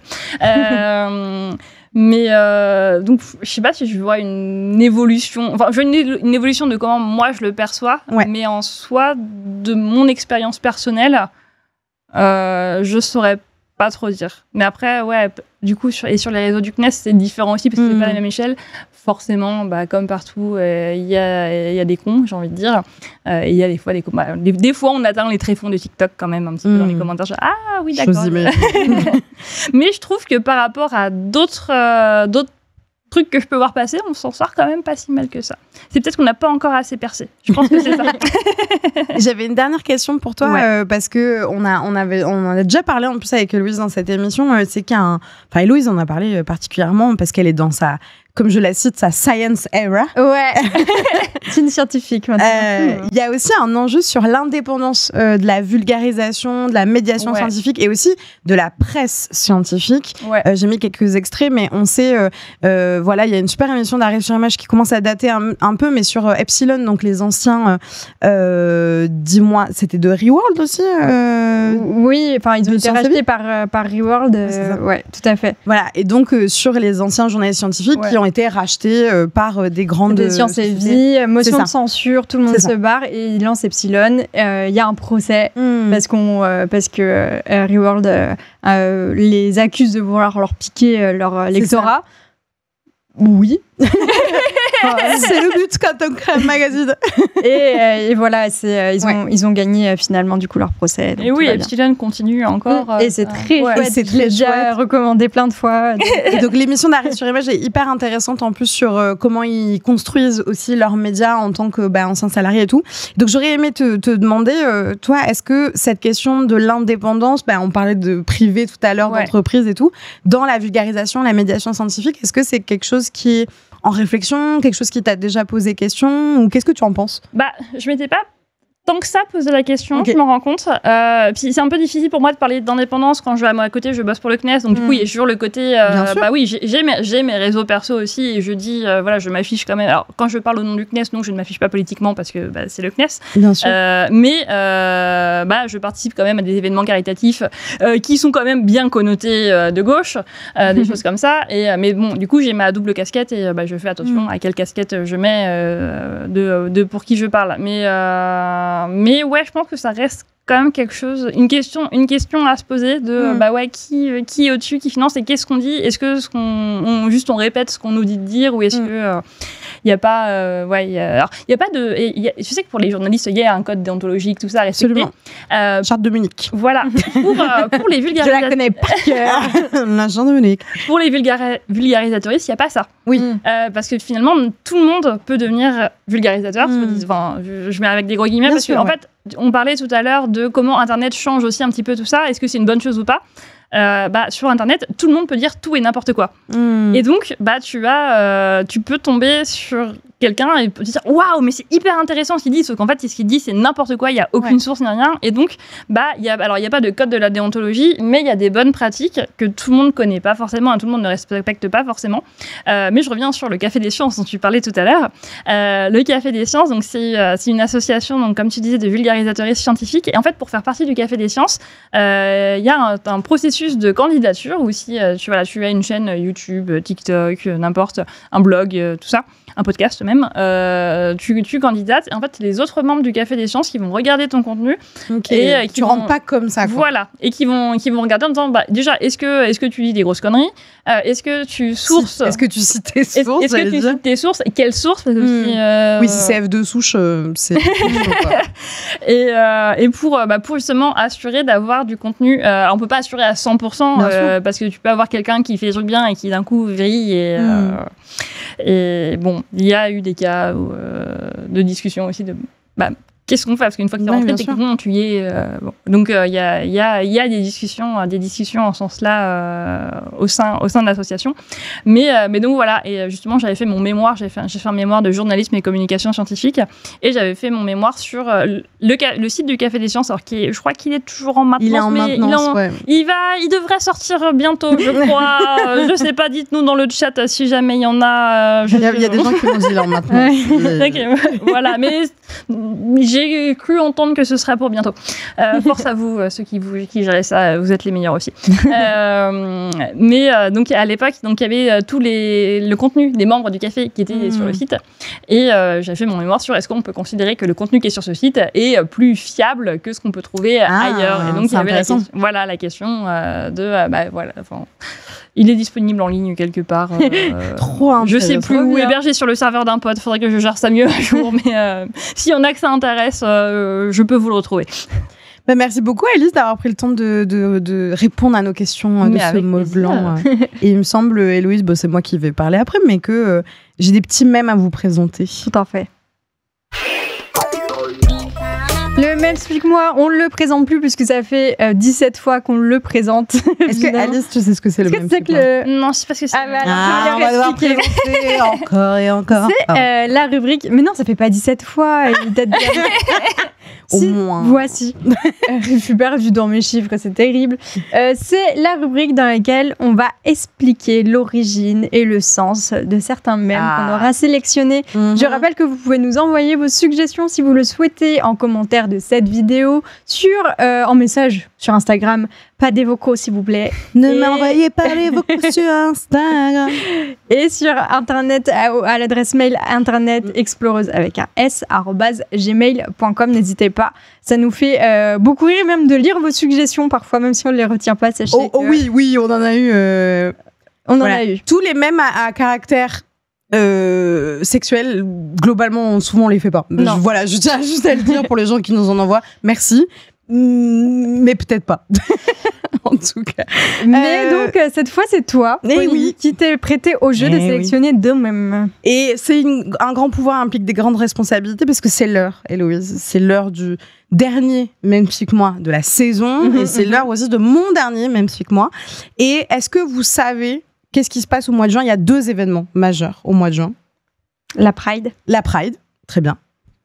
Et... Je veux dire le salon du Bourget, mais non, pas le salon du Bourget. Pas le salon du Bourget. La fête de la musique. Oui, ou comme diraient les anglophones, la fête de la musique. La fête de la musique. Oui, en juin, il y a 2 moments majeurs. D'une part, donc c'est le mois des fiertés et le lancement de toutes les marches des fiertés, de toutes les prides de France et de Navarre. Mais c'est aussi la fête de la musique. Alors, j'ai hésité pour cette dernière à vous faire un petit même chic moi sur toutes les vidéos, moi qui m'ont fait beaucoup rire, de jeunes Anglais et Allemands qui débarquent à Paris pour la fête de la musique parce que en pensant que c'était genre je sais pas Lollapalooza, oui Coachella, et en fait non, non, pas du tout. Mais sachez que c'est tout un truc sur TikTok. Mais voilà, je pouvais pas partir sans faire un hommage au mois des fiertés. Donc pour revenir à nos moutons de la Pride, j'aimerais vous poser une question essentielle. Est-ce que les hétérosexuels vont bien ? Cette question à laquelle on peut répondre invariablement non. Et c'est un concept créé par le compte Insta et TikTok de Le Tréma, alias Maël Coutan, qui est déjà connu pour ses contenus ASMR Politics. Logiquement, il y a ASMR Politics. Regarde avec maintenant beaucoup d'inquiétude, beaucoup de violence. Mais c'est pas une règle qui a été inventée pour Jordan Bardella, monsieur Ciotti, ça vous en convenez ? Je crois pas. Je crois que c'est une décision ad nominem. Mais prouvez-le. Elle est terrible cette émission pour la dernière de la saison. On a Ciotti, on a Musk dans la ça va pas. C'est pas fini. Remettre des trigger warnings. C'est vraiment pas fini. Je trouve que c'est une règle. Il y a eu cette pression. Merci beaucoup Sylvain pour la SMR politique. Il veut pas s'arrêter Sylvain, il va laisser la vidéo. C'est assez entraînant, je comprends. Dans ces vidéos, le Tréma, donc dans ASMR Politics, il reprenait des vidéos, alors soit de débats politiques, d'émissions de télévisées, en les transformant en ASMR. Donc vous savez, comme ça, en parlant un petit peu. ASMR, c'est des contenus qui sont supposés être apaisants, mais quand il lance sa série EQLHVB, est-ce que les hétérosexuels vont bien ? Suivez un petit peu. On est bien loin de l'apaisement, puisque c'est un petit générique chantonné devant un beau paysage de vigne, et le Tréma, à la plage ou bien en se brossant les dents, pose cette fameuse question avant de diffuser des vidéos qui nous font nous interroger sur le bien-être et l'avenir de l'humanité. Bienvenue dans Est-ce que les hétérosexuels vont bien ? Est-ce que les hétérosexuels vont bien ? Aujourd'hui, on s'interroge. Est-ce que les hétérosexuels vont bien ? Ah oui. Voilà, voilà. Je fais des infections aux yeux. Les hommes cis hétéros qui se coupent les cils pour avoir l'air beaucoup moins viril. Alors, on dit viril. De quoi ? T'as dit beaucoup moins viril. Ah non, beaucoup moins féminin, pardon. Excusez-moi, j'ai fait un lapsus de masculiniste, donc excusez-moi. On y retrouve au choix parmi ces vidéos que le Tréma va présenter des hommes qui font des barbecues bagarres. Oui, le principe, c'est de manger de la viande et de se mettre des patates. Voilà, c'est un concept. Des vidéos lunaires de coachs masculinistes qui expliquent que choisir ses émojis ou la manière d'ouvrir sa gourde en dit beaucoup de sa virilité. Oui, Héloïse, est-ce que tu savais que si tu ouvres ta gourde comme ça, c'est un truc de femme en fait. Mais faut l'ouvrir comme ça. Comment on fait comme un homme alors ? Comment ils font les vrais hommes pour ouvrir leur gourde ? Comme ça et vous. Je peux pas. Mais c'est pas très pratique quand même. avec les dents. Avec les dents directes. Et il y a aussi, bien sûr, des vidéos du propre de l'hétérosexualité, c'est-à-dire les gender reveal. Vous savez, ces fêtes de révélation de naissance bien gênantes, où il y a aussi des vidéos d'hommes qui s'amusent à glisser dans du caca de vache. Pour analyser un peu comment ça se fait qu'en fait, est-ce que les hétérosexuels vont bien, on l'est tous et toutes dans la tête et que ce soit aussi parlant, je vais citer un maître de conférence qui s'appelle Marc Jaja. Marc Jaja, autrement dit la rasbaille sur TikTok. Mais oui, bien sûr. Suivez-le. C'est voilà, Marc Jaja, il est maître de conférence en sciences de la communication à Nantes Université et il fait de la vulgarisation sur les réseaux sociaux, sur TikTok notamment. Et il est basé. Il est incroyable et notamment je l'ai déjà interviewé pour un article sur Mylène Farmer et sur Maria Carey, il est incroyable. Lui, selon lui, si ça fonctionne en fait aussi bien ce format en fait créé par le Tréma, c'est parce que cette petite phrase, est-ce que les hétérosexuels vont bien, est transformée selon lui en ritournelle de résistance. En bref, s'interroger même avec humour sur l'hétérosexualité comme système, c'est politique. Et questionner les masculinités, voire se moquer des virilistes, ça se fait beaucoup sur Internet, c'est pas très nouveau. Mais s'attaquer à la norme hétérosexuelle, c'est beaucoup moins commun. Car de suite, ça nous place dans la sphère des méchants LGBT du lobby. Et pourtant, moi, ça m'a beaucoup rappelé le succès autour du livre de ma consoeur Léane Alestra, qu'on embrasse, qui avait écrit il y a quelques années « Les hommes hétéros le sont-ils vraiment ?» Spoiler, non, les hommes cis hétérosexuels veulent plaire aux autres hommes parce qu'ils dénigrent souvent les femmes quand il ne s'agit pas de coucher avec elles. Banger, ce bouquin, je le dis. Banger, le chapitre absolu. Sur Dracula, Bram Stoker, incroyable. Oui, absolument. Notamment. Et donc, en fait, ce qu'elle apprend, c'est que les hommes visent juste à s'apprécier entre hommes. Et c'est ça qui est intéressant en sociologie des masculinités. Et donc, cette phrase, est-ce que les hétérosexuels vont bien, c'est devenu un vrai mème. Il y a des gens qui font des gâteaux. Il y en a certains qui l'utilisent, comme je vous l'avais mis un peu plus tôt, pour la Pride, qu'ils collent sur les ponts. Et au-delà du ridicule, en fait, des contenus qui vont être glanés sur Internet, c'est de voir la popularité et la manière dont les gens, en fait, se sont appropriés ce slogan pour dire quelque chose mais en fait, les hétérosexuels, et notamment les hommes cis hétérosexuels, ont l'air de faire n'importe quoi. Pourquoi qu'est-ce qui se passe en fait? Faut que quelqu'un leur dise. Que quelqu'un leur dise. Et donc du coup, pendant le mois des fiertés, c'est génial de voir des pancartes avec ce slogan. On le voit en manif, on le voit sur les réseaux sociaux, etc. Mais j'aimerais quand même faire un petit point bémol, quelque chose qu'on a remarqué avec Héloïse en travaillant un peu sur ce sujet, si on peut appeler ça du travail, ce que j'ai fait. C'est qu'il y a un petit point technique et éthique quand même à avoir.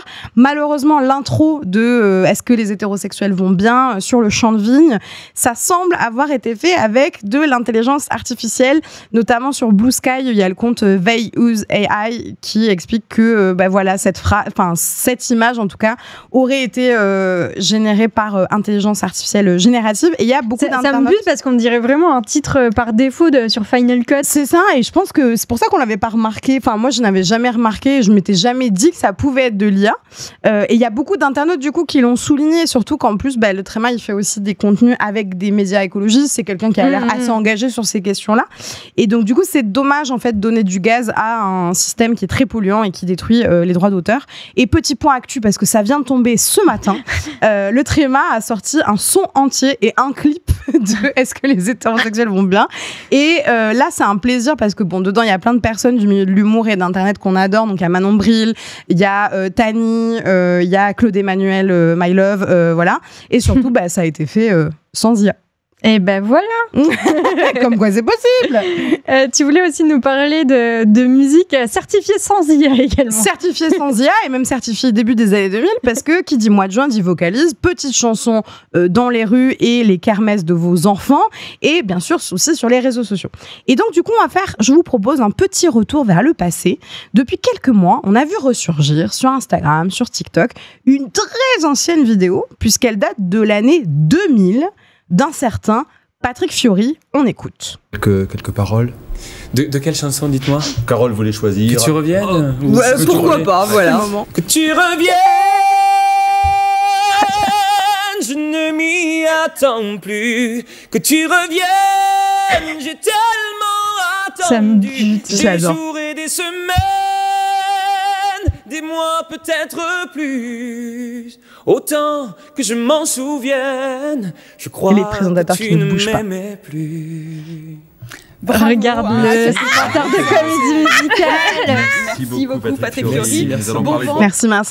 J'imagine même pas la régie à ce moment-là. Cette vidéo, elle est l'ingénieur son iconique pour milliers de raisons. Déjà, il y a le début, quelle chanson, voilà. Il y a le regard mort des présentateurs et présentatrices pendant que lui enchaîne des notes très très hautes. La régie, en effet, qui doit la être saturation et laisse absolue. Et vraiment, la fin très gênante quand il s'arrête de chanter et tout le monde se regarde en mode eh ben merci, c'était super.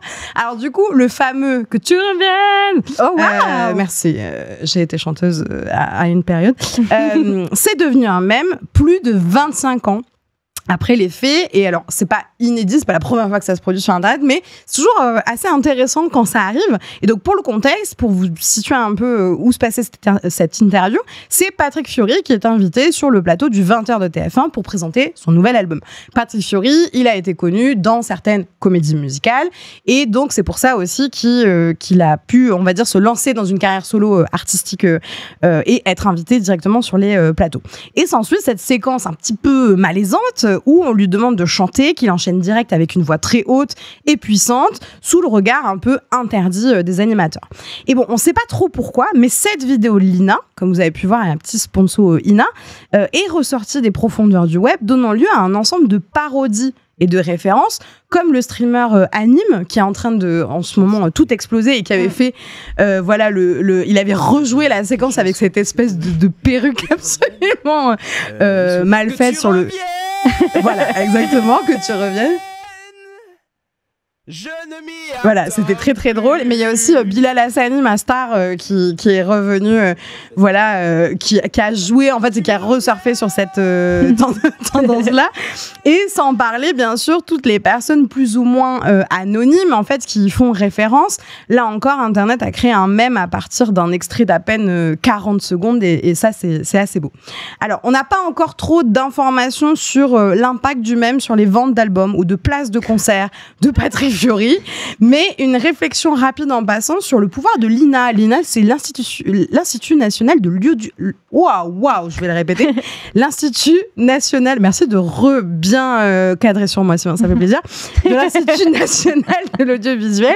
Et comme le signalait cet article du Monde en 2023, l'INA a conquis les réseaux sociaux en surfant sur l'actualité et en utilisant les archives télévisuelles pour devenir un média cool pour les moins de 30 ans. Et l'INA a actuellement 787 000 abonnés sur TikTok.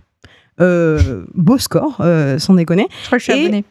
Mais moi aussi, je suis abonnée au TikTok de l'INA parce qu'en fait, ils ont une programmation et on va dire un travail fait sur les réseaux sociaux qui est complètement en accord avec l'actualité. Donc, c'est cet article du Monde que je vous conseille qui est très cool. Grâce aux archives de l'INA, la télé à papy est sur TikTok et donc, en gros, sur la stratégie digitale et de communication de l'INA. Et donc, avec ce compte TikTok, avec Instagram, avec toute leur politique réseaux sociaux, ça dépoussière les archives et surtout, ça permet de parler d'actualité avec des éléments du passé. Ce qui amène à une question, est-ce que l'INA est notre productrice française de mème ? Est-ce que c'est notre fermatrol patrimonial ? Est-ce qu'il y a une personne qui s'occupe d'aller chercher dans les archives du potentiel mémesque ? C'est la question que je me pose parce que tu vois, par exemple, dans les playlists qu'ils ont sur TikTok, il y a une playlist JO Paris 2024 où je pense qu'ils ont dû faire du coup énormément de recherches sur toutes les JO, voilà. Mais même, tu vois, ils ont fait un truc sur l'évolution de Céline Dion. Trop bien. Ce qui est très intéressant, mais je pense qu'il y a une volonté aussi. Enfin, en fait, ils reprennent aussi des moments de télé qui sont très malaisants ou très violents ou très qui provoquent. Et en fait, voilà, ça m'interroge. Lina, invitez-moi. Vraiment, j'ai envie juste d'aller voir ce que vous faites. Je trouve ça fascinant. Pour moi, c'est tout ce qui concerne les archives et en plus quand c'est sur TikTok, je trouve ça fascinant. Du coup, c'est un petit clin d'œil au passé qui permet de mieux comprendre le présent. Bon, et c'est surtout pour l'occasion pour que vous ayez que tu reviennes toute la journée. Dans la tête. Merci beaucoup. Merci Pauline. Est-ce que tu penses à Patrick Fiori maintenant ? Mais j'y pense ce matin. Depuis que tu m'as dit que tu allais faire sur place. Vraiment, je crois que je me suis réveillée ce matin en gueulant ça. Hein, vraiment. Tu préfères avoir dans la tête que tu reviennes ou avoir dans la tête est-ce que les hétérosexuels vont bien ? Est-ce qu'on pourrait pas faire un mix des deux ? Non, c'est pas possible. J'ai bugué de ouf. Moi, je propose d'avoir cookie dans la tête. Cookie. Non, il y a trop de... c'est tellement dangereux. Cette émission est trop dangereuse. Il y a trop de sons, en fait. C'est vraiment... On va conclure ce Voilà. Pour aller un peu toucher de l'herbe dans le... va toucher de l'herbe. Je vais aller mettre un terme à tout ça. On n'allait pas partir. On allait tomber dans un tourbillon. Il fallait passer à autre chose. C'est vraiment regardé. Non, vas-y, c'est moi ou c'est toi je crois que c'est moi. Vas-y, c'est toi. Le va toucher de l'herbe, c'est la dernière rubrique dans laquelle on parle d'activités que l'on a effectuées ce mois-ci ou dont on souhaite parler sans écran, puisque nous sommes une émission sur le numérique, mais pleine de contradictions. Donc, il y a de contrats. Évidemment. Tu voulais nous parler, Alice, il me semble, d'aquarelle. Oui, mais du coup, j'ai l'impression de vous arnaquer parce que je vous parle d'aquarelle, qui est une activité sans écran, mais je l'ai fait sur Twitch, donc du coup... C'est pas grave. On n'est pas à la première contradiction. Bon, ok, parfait. J'ai dit karaoké une fois. Hein. Vraiment, ça va, c'est une définition large. Ça va. Très bien. Mais oui, je voulais parler d'aquarelle parce que... des extraits de tes belles aquarelles. Mes dessins. Allez sur mon Ko-fi. Mais donc oui, à côté, quand je fais pas de la vulgarisation, je peins aussi des aquarelles. Alors toujours un thème spatial. Toujours, très souvent un thème spatial. Je fais des aquarelles nébuleuses, machin, tout ça. Et j'aime bien. Et je mets des paillettes parce que j'aime les paillettes. Et c'est un truc que j'ai depuis un petit moment. En fait, mes toutes premières vidéos, toutes les vidéos quasiment que j'ai faites qui sont sur YouTube sont illustrées avec des aquarelles parce qu'en fait quand j'ai commencé sur YouTube, magnifique. Je réfléchissais à qu'est-ce que je peux faire. Au début, je connaissais vraiment rien. Je disais ok, vas-y, je vais faire des animations en Blender, machin, tout ça. J'ai ouvert Blender, je comprends rien, je suis dans le Blender quoi. Et j'ai ok, qu'est-ce que je sais faire. Bon, je sais dessiner et peindre un petit peu. Bon je vais faire des aquarelles. Je vais les animer. Et du coup, je savais pas animer, donc je faisais des keynotes. Et j'animais mon keynote en faisant une capture d'écran et ça faisait une animation sur les vidéos. C'est artisanal. C'est artisanal. Après, j'ai appris à me servir d'un logiciel de montage et ça a tout changé. mais du coup, j'ai gardé ce truc-là et qui est finalement devenu un petit peu ma patte sur mes vidéos. Il y a plein de gens qui parlent d'espace sur Internet. Moi, je parle d'espace avec des animations faites avec des petits dessins tout colorés à l'aquarelle. Trop bien. Voilà. Trop bien. Ça a l'air très apaisant en plus. Ouais, c'est hyper chouette. C'est ça détend. Même si tu fais pas un truc qui est joli et tout, on s'en fiche, tu mets des couleurs, il y a de l'eau, juste regarder, tu mets une goutte d'eau. D'abord, tu mets juste plein de flotte sur ton papier. Tu mets juste un tout petit peu de peinture et juste tu regardes le truc. Et c'est de la SMR visuelle, quoi, en fait. C'est vrai. J'adore. Et même si jamais je dis oui, mais je sais pas dessiner, j'ose pas et tout, en fait, c'est assez quand même facile à prendre en main. Et là, je me suis acheté il y a pas très longtemps un petit carnet de coloriage. C'est des trucs à la con, un peu feel good, machin, tout ça. Mais avec un papier assez épais pour faire de l'aquarelle dessus. Et du coup, même si ta créativité, elle est à zéro, et juste tu fous des couleurs sur ton papier et ça vide la tête et ça fait du bien. Ça permet un peu de développer ton imaginaire aussi de création, quoi. Trop bien. Toi, Pauline, tu voulais nous parler, alors tu l'as mis en majuscule dans le conducteur, donc je vais le crier. La Pride, les drag shows. Oh la meuf. Alors déjà, je sais pas si vous le savez, samedi c'est la Pride de Paris, l'inter-LGBT. Et je crois que j'ai mis l'affiche de la Discord. Ah oui. L'affiche où tout le monde a dit ça va pas les LGBT, vous voulez pas bien. Voilà, où on nous a, j'allais dire nous comme si j'étais l'interne, n'importe quoi. Où en tout cas des subventions ont été retirées et il y a l'extrême droite qui veut marcher à la Pride, donc n'hésitez pas à venir pour empêcher que ça arrive. Voilà, c'est important. La Pride, je rappelle que les premières marches et les premières émeutes de Stonewall, c'était des émeutes et c'était pas des défilés juste où voilà, c'est pour la danse. Oui, c'est cool de danser, mais c'est cool aussi de résister et c'est l'occasion, moi, des fiertés aussi d'aller soutenir la communauté LGBT. Donc c'est-à-dire je sais pas, par exemple des bars qui sont tenus par des personnes LGBT, je pense notamment au Mont Vénus à Montreuil, mes reines. Il y a un bar qui a ouvert aussi le bunker pour les personnes queer racisées. Ouais. Donc trop bien, allez les soutenir, faire des dons à des associations, financer vos drag queens locales en fait et vos drag kings, c'est-à-dire un petit tip, ça fait toujours plaisir, un petit verre offert, le fait de les booker dans des soirées et de les rémunérer de manière normale, voilà, c'est aussi ça, être un ou une bonne alliée. Et je finirai notamment donc samedi à la Pride, mais si dimanche vous sentez encore un petit peu plein d'énergie, vous pouvez aller faire la course euphorique. La course euphorique, c'est une course qui a été faite par l'asso Transpire. L'asso Transpire, c'est une asso qui vise à, entre guillemets, aider les personnes trans qui souhaitent faire des activités sportives à se réunir et pour pouvoir faire des activités entre personnes trans, parce que des fois, il y a des espaces où on se sent un peu mal à l'aise d'y aller tout seul ou toute seule. Et donc, du coup, il y a cette course caritative, et donc c'est une course en soutien aux personnes trans, non-binaires et intersexes, et vous pouvez y aller même en donnant 1 euro. Si vous avez plus d'argent, donnez plus d'argent, bien évidemment. Et ça se passera dans le 12e arrondissement, donc c'est important. Et on peut marcher. Et on peut marcher. Moi, je vais marcher. MDR, je cours pas, moi, en fait. Je marche, mais il y aura des drag shows, il y aura des stands d'associations. Et donc, c'est pour soutenir aussi nos adelphes qui en prennent un peu plein la gueule en ce moment. Voilà. C'est un euphémisme. Oui, c'est un euphémisme. Mais c'était un peu les recos du mois. Be proud of you, comme dirait François Hollande. Moi, je voulais vous parler pour la dernière fois parce que ceux qui suivent Origami, mais pas seulement Internet Explorer, en ont déjà entendu parler plein de fois. Mais là, promis, c'est la dernière fois. Promis. Je voulais vous parler de... Alors, est-ce que quelqu'un a trouvé dans le chat déjà? Non, pas pour le moment. Je voulais vous parler de couture. Tout simplement. C'est un passe-temps que j'ai adopté il y a un peu plus d'1 mois désormais. Là, je vous ai mis les vidéos de Julien qui s'appelle Couture Enfant, parce que de base, il faisait surtout des trucs pour les gamins, mais qui met plein de techniques différentes, notamment pour que ça coûte moins cher, parce que c'est un hobby qui coûte cher. Voilà. Donc moi j'ai eu assez peu de plaisir créatif en grandissant, parce que mes parents sont pas très créatifs et que c'était pas quelque chose sur lequel ils mettaient beaucoup d'importance. Mais la couture, ça a toujours été quelque chose que je voulais faire et je m'étais dit avec ma mère que j'achèterais une machine un jour et tout. Bon, je l'ai fait. Maintenant, elle coud ses propres vêtements. Alors, doucement. J'essaye de faire des choses. Qu'est-ce que tu as fait du coup?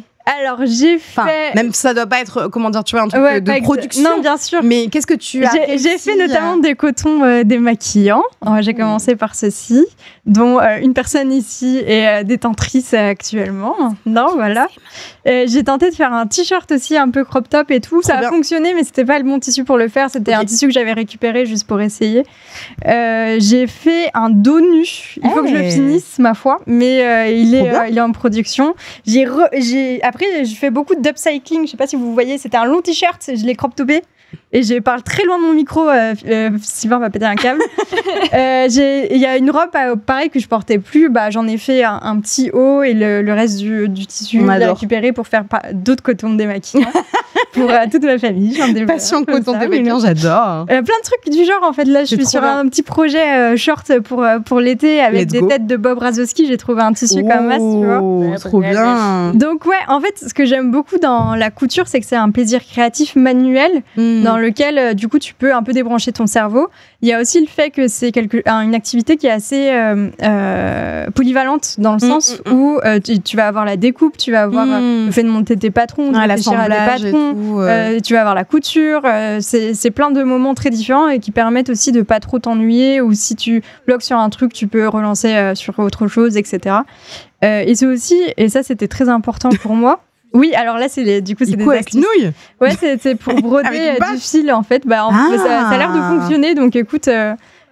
par contre, vous allez péter un câble si vous vous mettez à la couture avec votre machine. Je comprends pas comment ça fonctionne. C'est absurde, mais c'est... Ça fonctionne, tu vas voir. Et ce que j'aime beaucoup dans la couture, c'est que c'est une activité manuelle qui permet de te rater. Tout simplement. Ouais, et où tu peux défaire, refaire. C'est ça. Je suis vraiment très admirative, parce que moi je m'étais dit, à côté, j'ai une autre activité qui est le jeu de rôle grandeur nature. Ouais. Donc c'est. Du coup, tu voulais cosplayer. Et du coup, je voulais me faire un costume plutôt que d'acheter. Genre, j'ai une idée de ce que je veux faire. J'ai trouvé un tuto sur TikTok qui montre que c'est super facile. Mais c'est ça. Et ça t'entraîne trop. Non, écoute, j'ai acheté mon tissu et tout, et du coup, c'était une robe à usage unique et la tenue le week-end. Et maintenant, le tissu, il est dans un sac. J'avais acheté un autre tissu en me disant, mais vas-y, je vais m'y mettre et tout. J'avais acheté une petite, j'ai pas de grosse machine à coudre, mais j'en ai une petite manuelle. Trop bien. C'est de la merde, non, moins bien. Moins bien. Et il n'y a pas de machine. Non, je pense que c'est pas un truc fait pour moi. J'ai pas la patience. Ça marche pas. Tester plein d'activités créatives. Je ramènerai ma machine. Non, moi, la couture, du coup, j'avais acheté d'autres tissus en me disant, vas-y, comme j'ai la petite machine et tout, je vais faire plein de trucs. J'ai un sac avec du tissu chez moi, quoi. En vrai, je pense qu'il faut faire attention aux achats, justement, parce qu'il y a plein d'accessoires qui pareil sont... pour le crochet. toutes les activités comme ça, tu veux très vite commencer très fort et très loin. Ouais. Et en fait, vaut mieux être genre pelote par pelote. Les cotons démaquillants, c'est bien. Bah ouais, exactement. Et c'est trop bien, c'est trop pratique en vrai. Et je voulais juste, évidemment, il y a c'est toujours mieux que de jeter ou de mettre du coup dans des bacs où tu sais pas vraiment si ça va être utilisé tes vêtements. Si tu as la possibilité de les recycler sur d'autres trucs, d'autres manières et de faire en sorte de garder ton vêtement plus longtemps, c'est très chouette. Et puis c'est aussi une petite revanche face à l'industrie du textile qui considère qu'il y a un style de corps et que si tu rentres pas dedans, c'est toi le problème. Donc là, le fait de... Alors, je dis pas que je fais des trucs genre à ma taille, sur mesure et tout, mais je commence à commencer à apprendre petit à petit. Un jour. Donc je vous conseille vraiment, si vous avez le truc de vouloir vous mettre dans une activité manuelle où vous allez pouvoir y consacrer beaucoup de temps, juste le fait d'avoir accepté de faire une activité chronophage. Oui, et te dire que tu vas y passer là du temps et tu peux faire que ça. Ouais. Parce que ça demande de l'attention. C'est trop bien. C'est très chouette. Voilà, c'était la couture. On a fini cette émission. Je voulais finir évidemment par des remerciements. Merci à toutes les personnes qui nous ont suivis pendant toute cette année, toute cette saison d'Internet Exploreuse. Merci beaucoup pour vos gentils retours. Merci pour vos soutiens de n'importe quelle nature qu'il soit. Ça nous aide beaucoup. Merci également à Alice d'avoir été avec nous sur ce plateau aujourd'hui. C'était hyper intéressant d'avoir ton regard d'experte sur ton sujet. Merci à vous, c'était super intéressant aussi. Ça fait du bien les milieux comme ça, c'est trop bien. Ah, trop bien. Merci aussi à Sylvain. Merci Sylvain. Ça va Sylvain, t'as pas trop chaud? Il apparaît plus derrière nous. Il est en train de mourir. Merci beaucoup Sylvain, t'as été fabuleux. Merci également à la modération. Vous êtes tout autant fabuleux finalement et fabuleux. Je vous adore la modo. Voilà, je voulais juste finir par te remercier toi Pauline parce que c'est ta dernière émission à nos côtés. Lucie reviendra du coup en septembre. C'était très chouette de travailler avec toi pendant ces 6 mois. Trop bien de travailler avec toi, Héloïse, j'ai adoré. Et merci Lucie de m'avoir passé les clés pour 6 mois. On a hâte que tu reviennes parce que c'est votre format et c'est trop bien. Mais on continue à se côtoyer de toute façon. Bien sûr. Pourquoi on fait tout le temps l'accent du Sud? Je sais pas, parce qu'on est mal à l'aise quand on est mal à l'aise. T'as remarqué quand on est mal à l'aise, on fait tout le temps. Mais oui, c'est ça en fait. C'est terrible. Coucou à Lucie, encore bon anniversaire. Lucie qui est présente. Ah non, bonjour. Et puis hantée. Elle quoi? Mais qu'est-ce qui se passe? Désolée, le podcast, vous comprenez rien, mais je vous promets que il y a un portrait où il y a Sylvain qui est apparu, il nous a fait peur. Voilà. Tout simplement. Merci tout le monde. Et puis on se dit juste, oh là, ça me fait bizarre. À septembre, du coup. Après l'été. Passez une bel été. De bonnes vacances. Belle canicule. Salut.